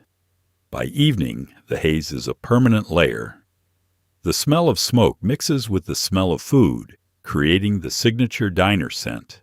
Grease and coffee and tobacco, inseparable, definitive. Nobody complains about the smoke. There's no smoking section, no non-smoking section. The whole diner is a smoking section. If you don't like smoke, you don't come to diners. Or you come anyway and you tolerate it, because the food is good and the coffee is hot, and the smoke is just part of the deal. The brands people smoke tell you something about them. Marlboros are working class, reliable, strong. Winstons are similar. Camels are for people who've been smoking forever. Lucky Strikes are old school. Salems and Cools are for people who like menthol, that cool burn in the throat. Parliaments have a recessed filter, considered slightly more refined. Women often smoke Virginia Slims, long and thin, marketed specifically to them. The waitress knows who smokes what. The guy in the corner booth smokes Camels, unfiltered. The woman at the counter smokes Parliaments.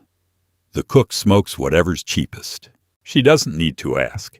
If someone runs out, she might bum them one from her pack. Small kindnesses shared between smokers. Lighters and matches are everywhere. Books of matches with the diner's name printed on them, left on tables, stuck in apron pockets, scattered near the register. The matches are free, a small form of advertising. People take them, use them, keep them in their car or their kitchen drawer. The diner's name spreads, one matchbook at a time. The act of smoking creates pauses in conversation. You light a cigarette, take a drag, exhale. Think about what you're going to say next. The pause feels natural, not awkward. Smoking gives you something to do with your hands, something to focus on when the conversation lags. It's a social lubricant, a shared ritual, a way to bond with strangers. The cook's cigarette sometimes affects the food. Not in flavor, grease is a stronger flavor than smoke, but in timing. He takes a drag, sets down the cigarette, flips a burger, takes another drag. The rhythm of his smoking becomes part of the rhythm of his cooking. He's so used to it, he doesn't even realize he's doing it. The waitress's fingers smell like smoke. So do her clothes, her hair. She's aware of it, but there's nothing she can do. She could quit smoking, but then she'd just smell like everyone else's smoke. The diner is saturated with it. It's in the vinyl of the booths, the fabric of the curtains, the porous surface of the ceiling tiles. The smoke has become part of the building. At closing time, when the last customer leaves and the doors are locked, the waitress opens the windows if it's not too cold. The smoke drifts out slowly, replaced by fresh air. But by morning, when the first customer lights up with their first cup of coffee, the cycle starts again. The smoke returns, The haze forms, the ashtrays fill. It's as reliable as the sunrise. When you're done, the waitress tears off a slip from her pad. It's handwritten, coffee, eggs, toast, total. She sets it face down on the table. You pay at the register by the door. No credit cards, just cash, or maybe a check if they know you. The cashier makes change from a drawer that dings when it opens. The check is small, maybe 3 inches by 4 inches, printed on thin paper, white or pale green. At the top is the diner's name, maybe the address, maybe a phone number. Below that, blank lines where the waitress writes your order. Her handwriting is quick, efficient, barely legible. Coffee. 10. Eggs. 45. Toast. 15. Total 70. She does the math in her head, writes the total at the bottom, tears the slip from the pad along the perforated edge. She sets it face down on the table, near the edge, within easy reach. Face down so you can pick it up and look at it privately, without everyone at the next table seeing what you ordered or what you spent. It's a small gesture of discretion, a minor courtesy. You flip it over, read the total, nod. 70 cents. Reasonable. You leave it on the table and head to the register. The register is by the door, positioned so you have to pass it to leave. It's an old mechanical register, heavy, made of metal, cream-colored with black keys. When the drawer opens, a bell rings, a clear high ding that carries through the diner. The sound is satisfying, final. It means a transaction is complete. Money is changing hands. The system is working. The cashier is sometimes the owner, sometimes the waitress, if it's slow, sometimes a dedicated person who just works the register. She stands behind it, waiting, ready. You hand her the check. She reads it, punches the keys on the register. The keys stick slightly, requiring force. Each number makes a mechanical clack. She hits the total key, the drawer springs open with that ding, and she looks up at you, 70 cents. You hand her $1. She makes change from the drawer, 3 dimes. She hands you the coins, drops the $1 into the drawer, closes it with a solid thunk. The whole transaction takes 15 seconds. No receipt unless you ask for one. No signature. No small talk unless you're a regular. If you're paying with a check, it's more complicated. The cashier looks at the check, looks at you, decides if she knows you. If she does, she accepts it without question. If she doesn't, she might ask for identification. A driver's license, something with your name and address. She compares the name on the license to the name on the check, nods, accepts it. The check goes into the drawer with the cash. At the end of the day, the owner will take it to the bank. Credit cards don't exist here. Not yet. Not in small diners in 1965. Cash is king. Checks are acceptable if you're known. Everything else is suspect. The simplicity is part of the appeal. You don't need a wallet full of plastic. You need $1 or $2, some coins, and you're set. The tip is separate. You leave it on the table, not at the register. The waitress collects it after you leave, after she's cleared your plate and wiped down the table. The standard tip is 15%, maybe 20% if the service was exceptional, maybe 10% if it was just okay. Most people round up. If the check is 70 cents, you leave a quarter on the table, or you leave 50 cents if you're feeling generous. The waitress picks it up, folds it, tucks it into her apron pocket with the rest of the day's tips. The check itself is a record, a tiny artifact of the meal. Some people keep them, stick them in their wallet or their pocket, find them weeks later and wonder where they were, what they ate, why they were at a diner on a Tuesday afternoon. Most people don't keep them. They crumple them, toss them in the ashtray, or leave them on the table for the waitress to throw away. The handwriting on the check is personal. Every waitress has her own style. Some write neatly, carefully, making sure every number is legible. Some scribble, barely readable, trusting that the cashier will figure it out. Some use shorthand, abbreviations that only make sense to people who work there. 2OE for 2 eggs over easy. BLT for bacon, lettuce, tomato. Coffee written as coff or just EC. The math is simple, but mistakes happen. The waitress adds up the items, gets the total wrong, charges you 10 cents too much or too little. If you notice, you mention it at the register. The cashier corrects it, apologizes, makes the adjustment. If you don't notice, the error stands. Usually, the errors balance out over the course of a day. Too much on one check, too little on another. The check is also trust. The waitress trusts you to pay. She doesn't hold your food hostage, doesn't demand payment up front. She serves you, brings you coffee, refills your cup, and trusts that when you're done, you'll walk to the register and settle up. Most people do. Occasionally, someone walks out without paying. The waitress notices, tells the owner, and the owner shrugs. Cost of doing business. Can't stop everyone. Paying at the register on your way out is efficient. You don't have to wait for the waitress to come back with change. You don't have to sit there after you're done eating, waiting for the transaction to complete.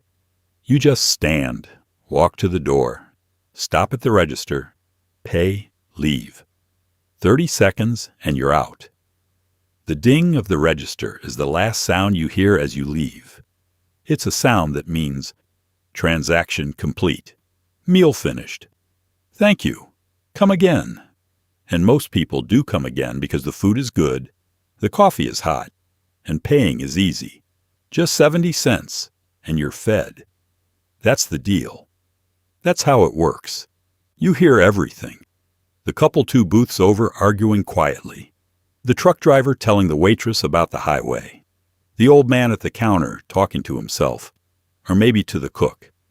Nobody's whispering. Nobody's pretending to have privacy. The diner is public space and sound carries. The acoustics of a diner are specific. Hard surfaces everywhere. Formica tables, vinyl booths, linoleum floors, plaster walls. Nothing soft to absorb sound. Every voice, every clink of silverware, every scrape of a chair bounces off those surfaces and travels. You can hear conversations 3 booths away as clearly as if you were sitting at the same table. Privacy doesn't exist. Everyone accepts this. The couple in the booth behind you is fighting. Not yelling, but the tension is audible. Low voices, clipped sentences, long pauses. You said you were going to call. I forgot. You always forget. That's not fair. You're not trying to listen, but you can't not listen. The words reach you whether you want them to or not. You focus on your eggs, try to give them space, but their argument becomes a soundtrack to your breakfast. At the counter, a truck driver is talking to the waitress. He's telling her about the road, about the construction on the interstate, about the detour that added 40 miles to his route. She's half listening, refilling his coffee, nodding at the right moments. They got the whole northbound lane closed. That right? Yeah, backed up for miles. She's heard this story before, or versions of it, from dozens of drivers. She responds on autopilot, professional, polite, not really engaged. 2 booths over, an old man is talking to himself. Or maybe he's talking to the cook through the kitchen window. It's hard to tell. He's muttering, a stream of consciousness, commentary on the news, on the weather, on the quality of his eggs. Too much salt on these hash browns. Always too much salt. Nobody listens. I tell them every time. The cook doesn't respond. Maybe he doesn't hear. Maybe he's ignoring it. Maybe this happens every day and it's just background noise. A group of women in the corner booth are laughing, loud and unself-conscious. Someone told a joke. Someone else is adding to it. They're all laughing harder. Their laughter cuts through the diner, bright and sharp. Other customers glance over, smile slightly, go back to their meals. The laughter is contagious, even if you didn't hear the joke. Near the window, two businessmen are making a deal.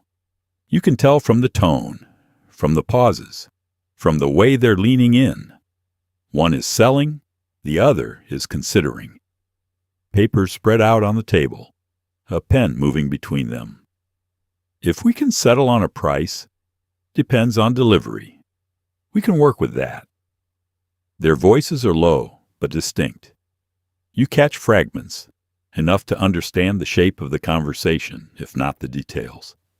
A mother and daughter sit across from each other, not talking. The silence between them is heavy, uncomfortable. The daughter is picking at her food, not eating. The mother is drinking coffee, watching her. You need to eat something. I'm not hungry. You're always not hungry. The daughter doesn't respond. The mother sighs. The silence returns, louder than the conversation. At the counter, two men are arguing about baseball. Not angry, just passionate. He should have bunted. Bunted, with 2 outs, would have advanced the runner. And then what? They're loud, animated, hands gesturing, voices overlapping. The waitress ignores them, pours more coffee, moves on. This argument will last as long as the coffee does, maybe longer. A young man in a booth is on a date, nervous, talking too much. She's listening, smiling politely, not contributing much. He's telling her about his job, about his car, about his plans for the weekend. She nods, sips her Coke, checks her watch when he's not looking. You can tell it's not going well. He can't tell yet. He keeps talking. The conversations layer over each other, creating a low hum of human noise. Individual words are hard to pick out, but the tones are clear. Laughter, argument, negotiation, confession, small talk, silence. The diner becomes a kind of theater. Dozens of private dramas playing out simultaneously in public view. You contribute to this too, if you're with someone. Your conversation is overheard by the people around you. Your laugh, your argument, your confession. You're both audience and performer, listening and being listened to. It's the nature of the space. The waitress hears everything. She's moving through the diner constantly, passing every table, every booth, overhearing fragments of every conversation. She doesn't comment, doesn't react. What she hears stays with her, filed away, forgotten by the end of the shift. Customer confidentiality isn't a rule, it's just professional courtesy. Occasionally, someone says something interesting enough to stop the diner. A loud declaration, a shocking revelation. Voices drop. People pause mid-bite, mid-sentence, and listen. Then the moment passes, conversations resume, the hum returns. The lack of privacy is part of the diner's honesty. There's no pretense here. You can't hide in a diner. You're visible, audible, part of the collective experience. It's uncomfortable sometimes, liberating other times. You're alone, but not isolated. You're public, but anonymous. You exist in a space between privacy and community, and that space is the diner. Every day there's a special written on a chalkboard behind the counter. Monday is meatloaf. Tuesday is pot roast. Wednesday is fried chicken. It comes with 2 sides, a roll, and coffee or iced tea. It's $1.25. It's enough food for 2 meals, and it tastes like someone's mother cooked it. The Blue Plate Special is the anchor of the lunch menu. It's called Blue Plate because traditionally it was served on blue willow pattern china, though most diners just use their regular white plates now. The name stuck anyway. Blue Plate means comfort food, means home-style cooking, means a full meal at a fair price. The chalkboard hangs behind the counter, visible from anywhere in the diner. The writing is neat, deliberate, done fresh every morning by whoever opens. The chalk is white, sometimes yellow. The letters are large enough to read from the booths. Today's special: meatloaf, mashed potatoes, green beans, roll. $1.25. Simple, clear, no flourishes. The special changes every day, but the rotation is predictable. Regulars know the schedule. Monday is meatloaf, always meatloaf. Tuesday is pot roast. Wednesday is fried chicken. Thursday is pork chops. Friday is fish, usually battered and fried. The weekend might bring something different, ham, turkey, maybe a casserole. But the weekdays are fixed. The consistency is intentional. People plan their week around it. The guy who loves meatloaf comes in Monday. The woman who loves pot roast comes in Tuesday. The meatloaf is home style, not fancy. Ground beef, breadcrumbs, eggs, onions, maybe some ketchup or tomato sauce mixed in. It's formed into a loaf, baked in the oven until the outside is crusty and brown. The inside is moist and firm. It's sliced thick, served with brown gravy poured over the top. The gravy is made from the drippings, simple, rich, salty. The pot roast is slow cooked, falling apart tender. A beef roast, seared and then braised for hours with carrots, potatoes, onions. By the time it's served, the meat pulls apart with a fork. The vegetables are soft, saturated with the flavor of the beef and the braising liquid. It's served in a shallow bowl with the broth, with extra vegetables on the side. The fried chicken is the most popular. 3 pieces, a breast, a thigh, a leg. The chicken is soaked in buttermilk, dredged in seasoned flour, fried in a deep skillet or a fryer until the coating is golden and crispy. It's served hot, crackling, the skin shattering when you bite it. The meat inside is juicy, steaming. It's the kind of fried chicken that requires napkins, that you eat with your hands, because a knife and fork don't do it justice. The sides are traditional. Mashed potatoes, real potatoes boiled and mashed with butter and milk, not from a box. Green beans, cooked until soft, sometimes with bacon or onions. Corn, either on the cob or cut off and buttered. Coleslaw, shredded cabbage with a mayonnaise-based dressing. Beets, if you're into that. Cottage cheese, a scoop on the side. The sides are served in small bowls or directly on the plate next to the main dish. The roll is warm, soft, white or wheat. It comes with a pat of butter, wrapped in paper, or sitting in a small dish. The roll is there to soak up gravy, to round out the meal, to give you something to do between bites of meat and potatoes. The drink is included. Coffee, hot or iced. Iced tea, sweet or unsweet, depending on where you are. The drink is bottomless, refilled as needed. It's part of the deal. You're not just buying food, you're buying the full experience. The portion is generous. The plate is full, almost overflowing. The meatloaf is 2 thick slices. The pot roast is a mound of meat and vegetables. The fried chicken is 3 substantial pieces. The sides are real sides, not token portions. You're getting your money's worth, and then some. The Blue Plate Special is designed for working people. People who need a real meal in the middle of the day, who don't have time to go home, who need fuel to get through the afternoon. It's priced accordingly. $1.25 is affordable, even on a modest income. You can eat well, eat fully, and still have money left over. The taste is familiar, comforting, not adventurous. This is the food of American home cooking, the food of the 1950s and 60s, the food that mothers and grandmothers made. It's not exotic, not challenging, not refined. It's simple, well executed, satisfying. It's food that makes you feel cared for. The cook takes pride in the special.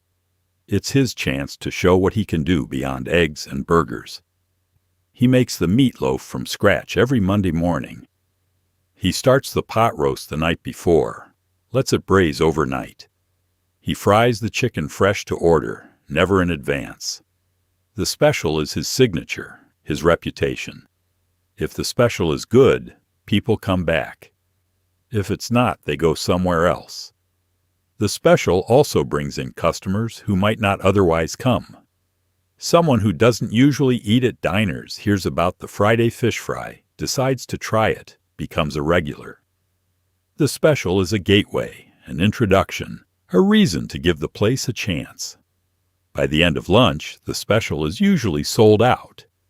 The cook makes a certain amount based on past experience, and when it's gone, it's gone. The waitress starts telling people around 1:30, "We're out of the special." People are disappointed, but they order something else. Or they make a note, "Come earlier tomorrow." The Blue Plate Special is more than just a meal. It's a promise that you'll be fed, well and fully, at a fair price, with food that tastes like home. That promise is kept every single day. The waitresses stay for years. The cook's been there since the place opened. They know the owner, they know the suppliers, they know which customer likes his burger rare and which one can't have onions. Turnover is low. The work is hard, but it's steady, and there's something to be said for that. The morning waitress has been here for 12 years. She started when her youngest went to school, needed something to fill the time, needed the money. The job was supposed to be temporary. It became permanent. She knows every regular by name, knows their orders, knows their families.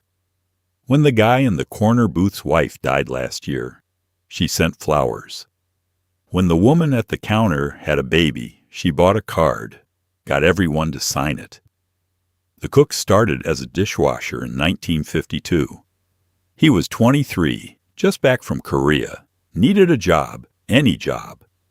The owner hired him, put him in the back, taught him to wash dishes properly, to keep the kitchen clean. He was good at it, reliable, showed up every day. After 6 months, the cook quit, walked out mid-shift over some argument, and the owner asked the dishwasher if he knew how to work a griddle. He didn't, but he said yes anyway. The owner taught him. 13 years later, he's still there. The afternoon waitress is younger, early 20s, working her way through secretarial school. She's been here 2 years, picking up the late lunch and early dinner shifts. She's saving money, learning to type, planning to get an office job when she graduates. But she likes the diner. She likes the rhythm, the people, the tips. She's not in a hurry to leave. The owner is in his 60s, bought the place in 1948 with money saved from the war. He works the register most days, handles the books, orders the supplies, deals with inspectors and salesmen and problems. He knows the business inside out. He grew up in diners, worked in his father's place before the war. This is what he knows. This is what he's good at. Turnover is low because the work, despite being hard, is stable. The diner is open 6 days a week, same hours, same routine. The pay is modest. Waitresses make $2 an hour plus tips. The cook makes $3, but it's steady. Every week guaranteed. In an economy where factory jobs come and go, where layoffs happen without warning, steady is valuable. The work is also respected. A good waitress is skilled.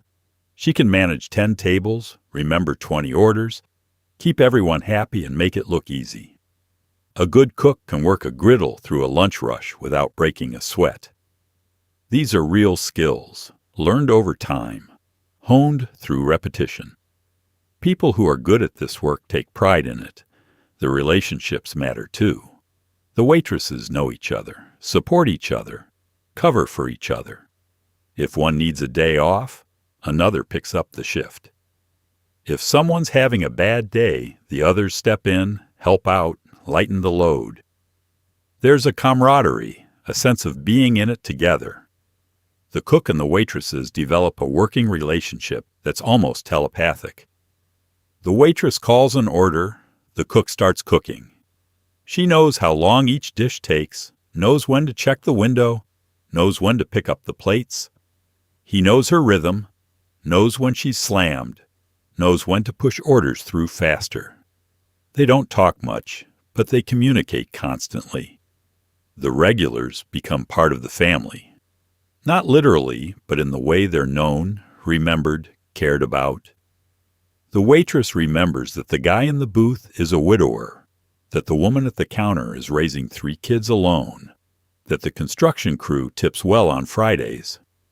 She checks in, asks how they're doing, listens when they talk. It's not therapy, but it's connection, and connection matters. The diner also provides stability for people who need it. The cook came back from Korea with nightmares, with a temper, with a hard time holding down a job. The diner gave him structure, routine, something to focus on. The work was demanding enough to occupy his mind, repetitive enough to be calming. He's been okay here, better than okay. The waitress who works mornings is supporting her mother, who's sick, who can't work anymore. The job pays enough barely to cover rent and groceries and medicine. She can't afford to quit. She can't afford to look for something better. So she stays, and the diner keeps her employed, keeps her stable, keeps her going. Loyalty runs both ways. The owner could hire younger waitresses, pay them less, save money. But he doesn't. The women who work for him have been here for years, know the business, do good work. He values that. When the morning waitress needed a week off to take care of her mother, he gave it to her, paid. When the cook's car broke down and he couldn't get to work, the owner picked him up every morning for 2 weeks until the car was fixed. The diner is small enough that everyone matters. There's no deep bench, no pool of replacements. If the cook quits, the diner can't open. If both waitresses call in sick, there's no one to serve customers. Everyone is essential. That creates responsibility, but also security. You're not replaceable. You're needed. The people who work at the diner know each other's lives. They know who's married, who's divorced, who's got kids, who's struggling. They know who drinks too much, who's got a gambling problem, who's having an affair. They don't judge, or they judge quietly, but they know. You can't work side by side for years and not know. They also know the diner. Every quirk, every problem, every shortcut. The waitress knows which booth has a wobbly table, which stool squeaks, which customer wants his coffee before he even sits down. The cook knows the griddle's hot spots, knows the oven runs cool, knows the freezer door sticks. This knowledge is institutional, passed down, refined over time. The diner becomes home, not in a literal sense, but in the way it's familiar, comfortable, known. The waitress spends more time here than in her own house. The cook knows this kitchen better than his own. When they're not here, they think about it. When they're here, they move through it without thinking. It's second nature. It's theirs. Business happens here. Salesmen meet buyers. Contractors shake hands over coffee. A couple signs papers for a used car in the back booth. The diner is neutral ground, public enough to be safe, private enough to talk. Deals are made on napkins on the backs of receipts. The back booth, the one in the corner farthest from the door, is the business booth. It's quieter there, slightly removed from the main flow of the diner. People who need to talk, really talk, take that booth. They slide in, spread their papers on the table, order coffee, get to work. The salesman is pitching a line of kitchen equipment to a restaurant owner. He's got a catalog, photos of industrial mixers and ovens and refrigerators. He points to the pictures, talks about capacity, about efficiency, about cost savings. The restaurant owner listens, nods, asks questions. What's the delivery time? 6 to 8 weeks. Can you do better than that? I can call, see what I can do. This goes on for an hour. They drink 3 cups of coffee each. Eventually they shake hands. Deal made. 2 contractors sit in a booth by the window. They're bidding on the same job, but they're not competing, they're partnering. One does electrical, the other does plumbing. They need to coordinate their estimates, make sure they're aligned. They've got blueprints spread out on the table, rolled up at the edges, held down with coffee mugs. They're pointing, calculating, writing numbers on a napkin. If we come in under 50,000, we got a shot. I can do 30 for the plumbing. Okay, I'll do 19 for electrical. They shake on it. In the corner booth, a couple is buying a car. The seller is the husband of the woman's coworker, selling a '57 Chevy, 3,000 miles on it, barely driven. The buyer has brought her husband. They're looking at the title, at the registration, at the maintenance records. Has it been in any accidents? No, clean title. What about the transmission? Rebuilt last year. They ask more questions. The seller answers. Finally, the buyer's husband nods. They sign the papers right there on the table, using the seller's pen. The seller hands over the keys. The deal is done. The diner is neutral territory. It's not the buyer's office, not the seller's home. It's public, which provides a level of accountability. You can't get too aggressive, too pushy, too dishonest when you're surrounded by people eating lunch. The presence of others keeps everyone civilized. It's also informal. A meeting in an office feels official, binding, high stakes. A meeting in a diner feels casual, exploratory, low pressure. You're just two people having coffee, talking. If the deal doesn't happen, no harm done. You finish your coffee, pay your check, leave. The informality makes it easier to say no, easier to walk away, and paradoxically, that makes it easier to say yes. The waitress understands this. When she sees two people in a booth with paper spread out, she doesn't interrupt unnecessarily. She brings coffee, refills it quietly, doesn't ask how everything is every 5 minutes. She gives them space. They're working, and she respects that. The deals aren't always business. Sometimes they're personal. A father and son sit in a booth, discussing the son's college plans. The father wants him to stay local, get a job, help with the family business. The son wants to go away, study engineering, make his own path. They talk for 2 hours, voices low, tension visible. Eventually, they reach something like agreement. Not resolution, but understanding. They shake hands stiffly and leave separately. Two neighbors sit in a booth, settling a property dispute. A fence was built 6 inches over the property line. One neighbor wants it moved. The other says it's been there for years. Why move it now? They argue, calm down, argue again. Finally, they compromise.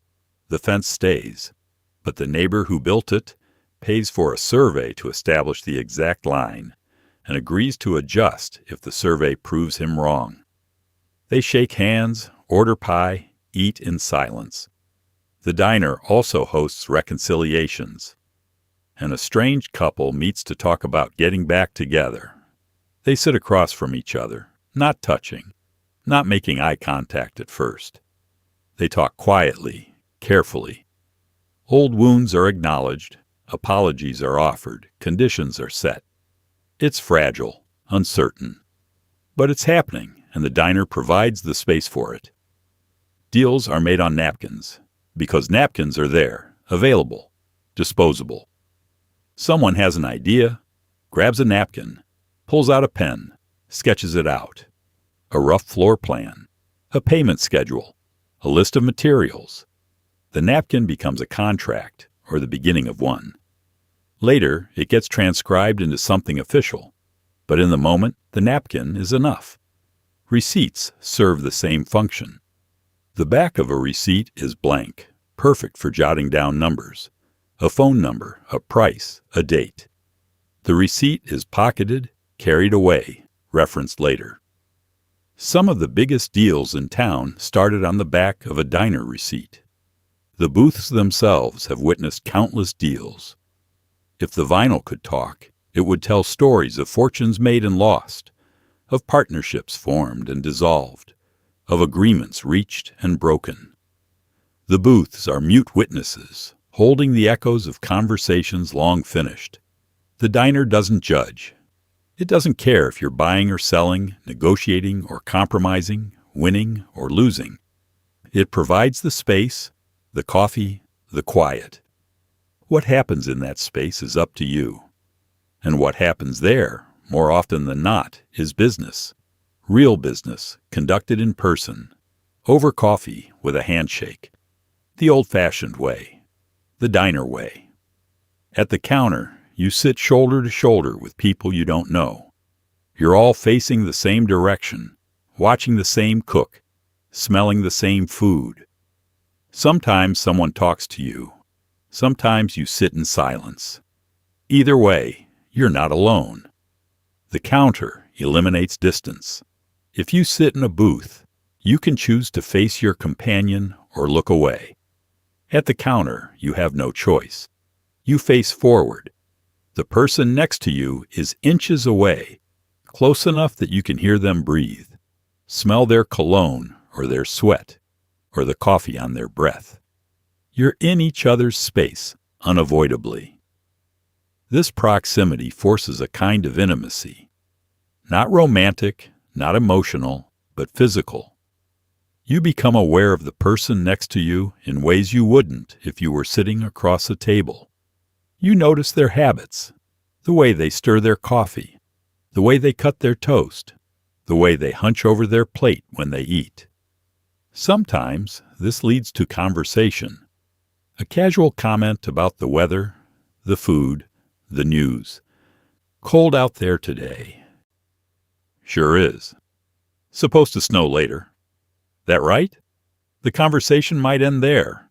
Two strangers acknowledging each other and moving on, or it might continue, deepening, becoming something more. The man at the counter is reading the sports section, muttering under his breath about the game last night.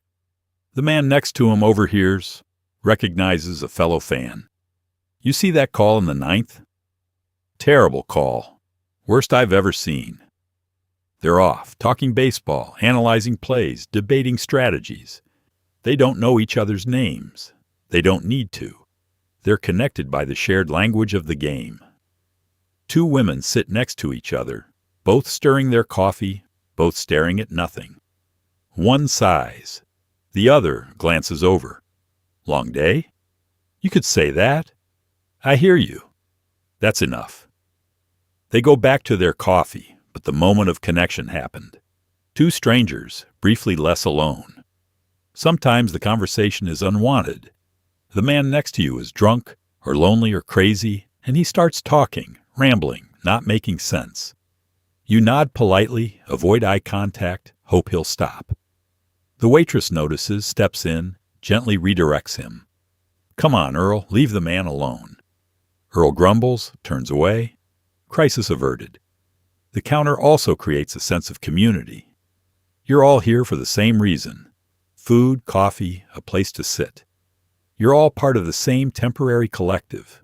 Strangers bound by proximity and purpose. There's a democracy to it. At the counter, everyone is equal.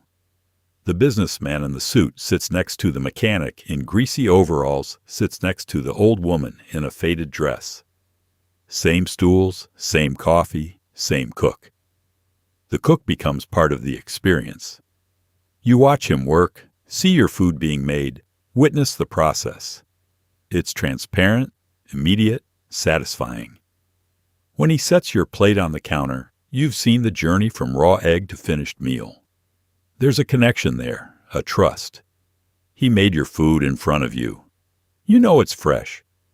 The waitress works the counter differently than she works the booths. At the counter, she's in constant motion, constantly visible. She pours coffee, takes orders, delivers food, clears plates, all within a few feet of you. You can ask her a question without raising your hand, without calling across the room. She's right there. The counter also accommodates solo diners better than booths. A booth feels empty if you're alone. A counter stool doesn't. At the counter, you're part of the line, part of the flow. Your solitude is expected, unremarkable. You can sit alone without feeling lonely, without feeling conspicuous. Some people prefer the counter for this reason. They're not antisocial, but they don't want the obligation of facing another person, of maintaining conversation.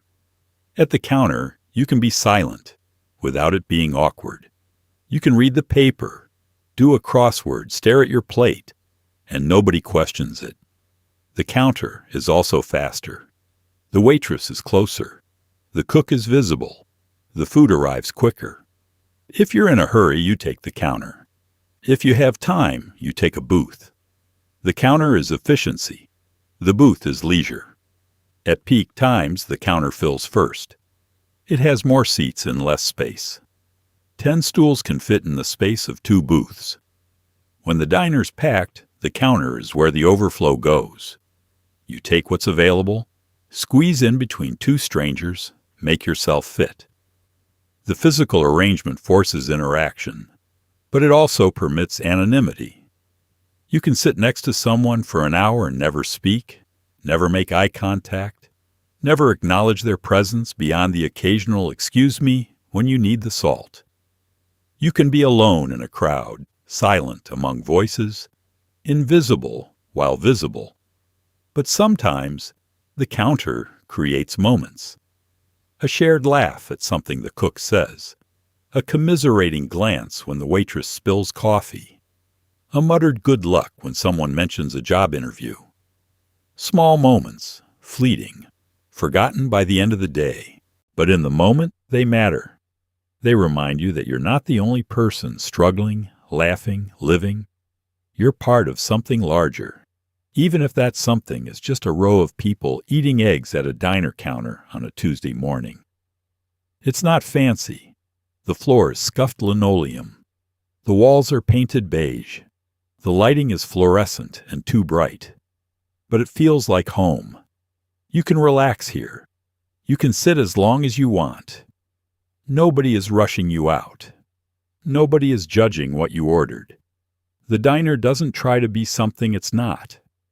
There's no pretense, no affectation, no attempt at elegance. The furniture is functional. The decor is minimal. Maybe there's a calendar on the wall from the local hardware store. Maybe there's a photo of the owner shaking hands with a minor celebrity who stopped in once. Maybe there's a faded poster advertising Coca-Cola or a brand of cigarettes. That's it. No art, no theme, no carefully curated aesthetic. The lack of pretension is part of the comfort. You don't have to dress up to come here. You don't have to worry about using the right fork or knowing which wine pairs with what. You can wear work clothes, casual clothes, whatever you've got on. The businessman in the suit is welcome. So is the factory worker in coveralls. So is the teenager in jeans and a t-shirt. Everyone belongs. The lighting is harsh but honest. Fluorescent tubes buzzing overhead, casting a flat white light that shows everything. No mood lighting, no soft glow, no shadows to hide in. Everything is visible. The scuff marks on the floor, the crack in the ceiling tile, the stains on the menu. But also the cleanliness of the plates, the shine on the chrome, the care in the presentation. The lighting doesn't lie. The temperature is always comfortable. In summer, the diner is cool, the air conditioning humming, providing relief from the heat outside. In winter, it's warm, the radiators clanking, the windows fogging from the temperature difference. You can sit here for hours and never be too hot or too cold. The environment is regulated, controlled, consistent. The sounds are familiar. The hiss of the griddle, the murmur of conversation, the clink of silverware on plates, the scrape of a stool being pushed back, the ding of the register. These sounds layer together, creating white noise, a kind of acoustic wallpaper. It's loud enough to provide cover for private conversations, quiet enough that you can think. The smell is constant. Coffee, grease, cigarettes, pie. The smell soaks into the walls, the ceiling, the booths. It's the smell of 1,000 meals accumulated over years. It's not always pleasant, but it's familiar, and familiar is comforting. The rhythm of the diner is predictable. The morning rush, the mid-morning lull, the lunch rush, the afternoon quiet, the dinner crowd, the late-night stragglers. Each phase has its own energy, its own clientele, its own feeling. But the structure is always the same. You know what to expect. You know when it will be busy, when it will be quiet, when you can get a booth easily. The staff is constant too. The same waitress week after week, month after month. The same cook, the same cashier. You develop relationships without trying. They remember you, you remember them. There's a continuity, a stability that's rare in modern life. The diner doesn't change much. The menu stays the same. The prices go up occasionally, a nickel here, a dime there, but slowly. The booths get reupholstered every few years, the same red vinyl. The floor gets replaced, the same pattern. The changes are maintenance, not reinvention. The diner remains itself. This stability is valuable. In a world that's constantly shifting, constantly demanding adaptation, the diner is fixed. It's a known quantity. You can leave for a year, come back, and everything is exactly as you left it. Same booths, same menu, same waitress, same coffee. That's reassuring. The diner also doesn't demand anything from you. You don't have to be cheerful, entertaining, successful. You can come in tired, sad, angry, defeated, and nobody will comment. The waitress will pour your coffee, the cook will make your eggs, and you can sit there in your mood, undisturbed. The diner accepts you as you are. There's also something democratic about it. The diner doesn't cater to one group, one class, one demographic. It serves everyone. The rich guy in the Cadillac and the poor guy walking both get the same burger, the same coffee, the same service. Money matters at the register, but not at the table. Everyone gets treated the same. The booths provide a kind of sanctuary. You can slide into a booth, surround yourself with the high backs, create a small private space within the public space. You can sit there for hours, drinking coffee, reading the paper, watching people, and nobody will bother you. The booth is yours for as long as you need it. The counter provides the opposite. Community without commitment. You can sit next to strangers, share space, share silence or conversation, and then leave without obligation. You're connected, but not bound. It's a perfect balance. The diner feels like home, because it provides what home provides: consistency, acceptance, nourishment, comfort. You don't have to perform here. You don't have to pretend. You can just be, and that's enough. At 2 a.m, or maybe 4, depending on the place, the doors lock. The cook scrapes down the griddle. The waitress wipes down tables, refills salt shakers, counts tips. The floors get mopped. The coffee pots get emptied. And tomorrow, it starts again. The closing routine begins an hour before the doors actually lock. The waitress stops seating people in certain sections, consolidating customers to make cleanup easier. She starts wiping down empty tables immediately instead of waiting. She refills the salt and pepper shakers at tables that are already empty, works her way through the diner section by section. The cook starts breaking down the kitchen. He turns off the fryer, lets the oil cool. He covers the soup, puts it in the refrigerator. He wipes down the flat top one final time, scraping off the accumulated residue from the day. The griddle is still hot, hissing when the damp cloth touches it. He'll leave it to cool overnight, clean it properly in the morning. The last customers are usually aware they're the last. They eat a little faster, don't linger over coffee. The waitress doesn't rush them, but there's an understanding.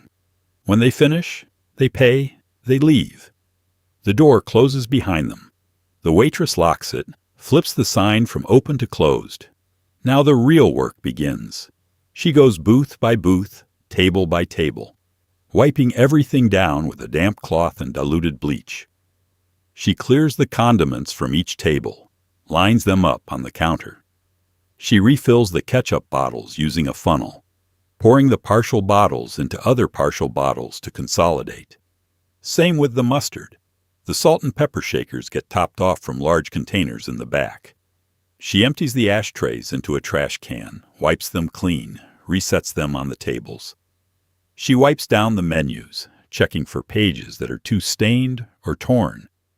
Those get thrown out, replaced with clean copies from the stack in the back. The sugar dispensers get refilled. The napkin holders get restocked. Everything that was depleted during the day gets replenished for tomorrow. The diner has to be ready to open at 6 a.m., and that means everything has to be in place tonight. The floor is last. The waitress sweeps first, pushing crumbs and dirt and cigarette butts into a pile, sweeping the pile into a dustpan. Then she mops, section by section, starting at the back and working toward the door. The mop is heavy, soaked with hot water and floor cleaner. The linoleum is old, doesn't shine no matter how hard you mop, but it gets clean. In the kitchen, the cook is finishing his own routine. The dishes are washed, dried, stacked. The pots and pans are cleaned, put away. The cutting boards are scrubbed. The knives are washed, dried, put in the drawer. The refrigerator is checked, items rotated, old food thrown out. He takes out the trash, heavy bags of food waste and paper and grease. He carries them to the dumpster out back, heaves them in, washes his hands. He turns off most of the lights in the kitchen, leaves one on above the griddle, so the morning cook can see when he arrives. The waitress counts her tips in the back, away from the windows. She smooths out the bills, organizes them by denomination, counts twice to make sure. She's made $18 in tips today, plus her wages. Not bad, not great. Average. She pockets the money, clocks out. The register is counted by the owner or the closing manager. They pull the cash drawer, count the bills and coins, compare the total to the register tape. If it matches, great. If it's off by a few cents, they shrug and make a note. If it's off by more, they recount. Usually it's close enough.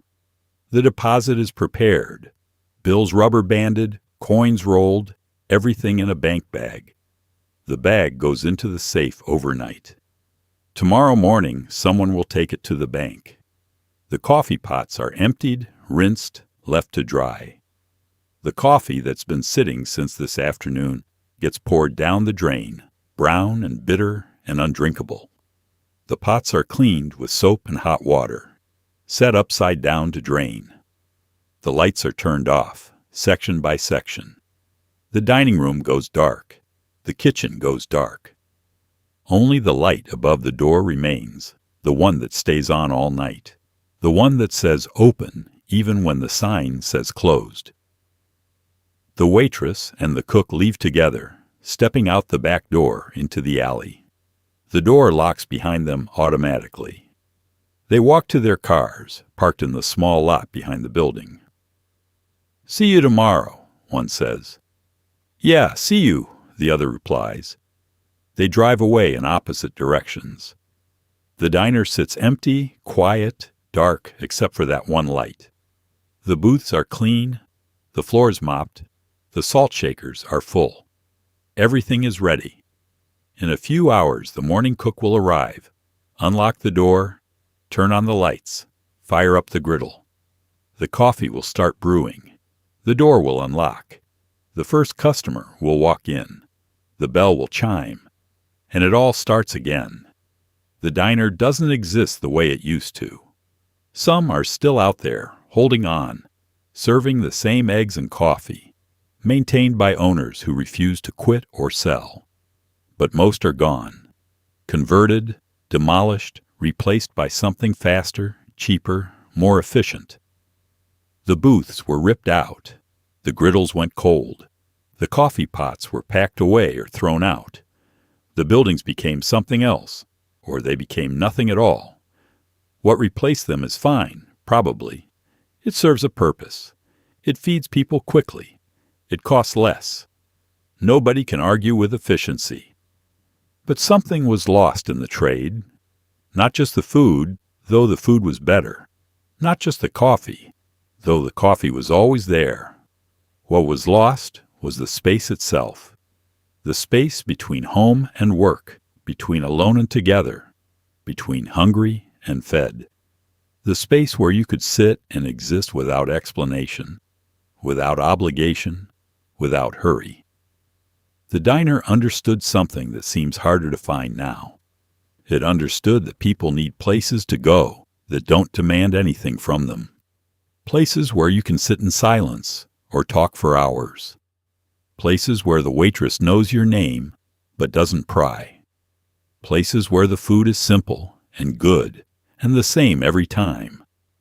Places where you belong just by showing up. It understood that a cup of coffee refilled without asking is a kindness, that a booth in the back is a sanctuary, that a plate of eggs cooked right can fix a bad morning, or at least make it bearable, that sometimes people need to be around other people without having to perform, without having to be anything other than tired or hungry or human. The 1960s diner wasn't perfect. The coffee was burnt. The air was thick with smoke. The floors were scuffed, and the booths were cracked, and the lighting was too bright. But it worked. It worked because it was honest about what it was. A place to eat, a place to sit, a place to be. And if you were there, if you sat in those booths or on those stools, if you drank that coffee and ate that pie, you carry it with you. The memory of the bell chiming when you walked in, the smell of the griddle, the sound of the waitress calling your order to the cook, the weight of the mug in your hand, the taste of the pie, the feeling that you were somewhere that would always be there exactly as it was, whenever you needed it. You carry it because it mattered, because it was part of your life in a way that's hard to explain to people who weren't there. It wasn't just a restaurant. It was a routine, a refuge, a rhythm. It was where you went when you needed to think or didn't want to think, where you went to celebrate or to sit quietly after something hard, where you went because the eggs were good and the coffee was hot and the waitress smiled when she saw you. The diner is mostly memory now, but memory is enough. It has to be, because what the diner gave us, that sense of place, of belonging, of simple, reliable human kindness, doesn't disappear just because the building is gone. It stays in the way you remember your father sitting across from you, reading the paper, in the way you remember the taste of pie and coffee at midnight, in the way you remember feeling, for just a little while, like everything was okay. The booths are gone. The griddles are cold. The waitresses have moved on or retired or passed away. The buildings have been torn down or converted or left empty. But somewhere, in the part of your mind that holds the things that mattered, the diner is still there. The door still chimes when you walk in. The coffee is still hot. The waitress is still smiling. The cook is still working the griddle. And you can still sit down, order eggs and toast, and feel, for a moment, like you're home. That's what diners were really like in 1960s America. Not perfect, not fancy. Just there, solid and simple and good. And if you remember them, if you sat in them, if you were part of that world even for a little while, then you know exactly what was lost, and you know exactly why it mattered. The bell chimes one last time. The door closes. The lights stay on. And somewhere, someone is still pouring coffee, still flipping eggs, still serving pie. Maybe not in the same place, maybe not in the same way. But the memory holds, the feeling stays, and that, in the end, is exactly enough.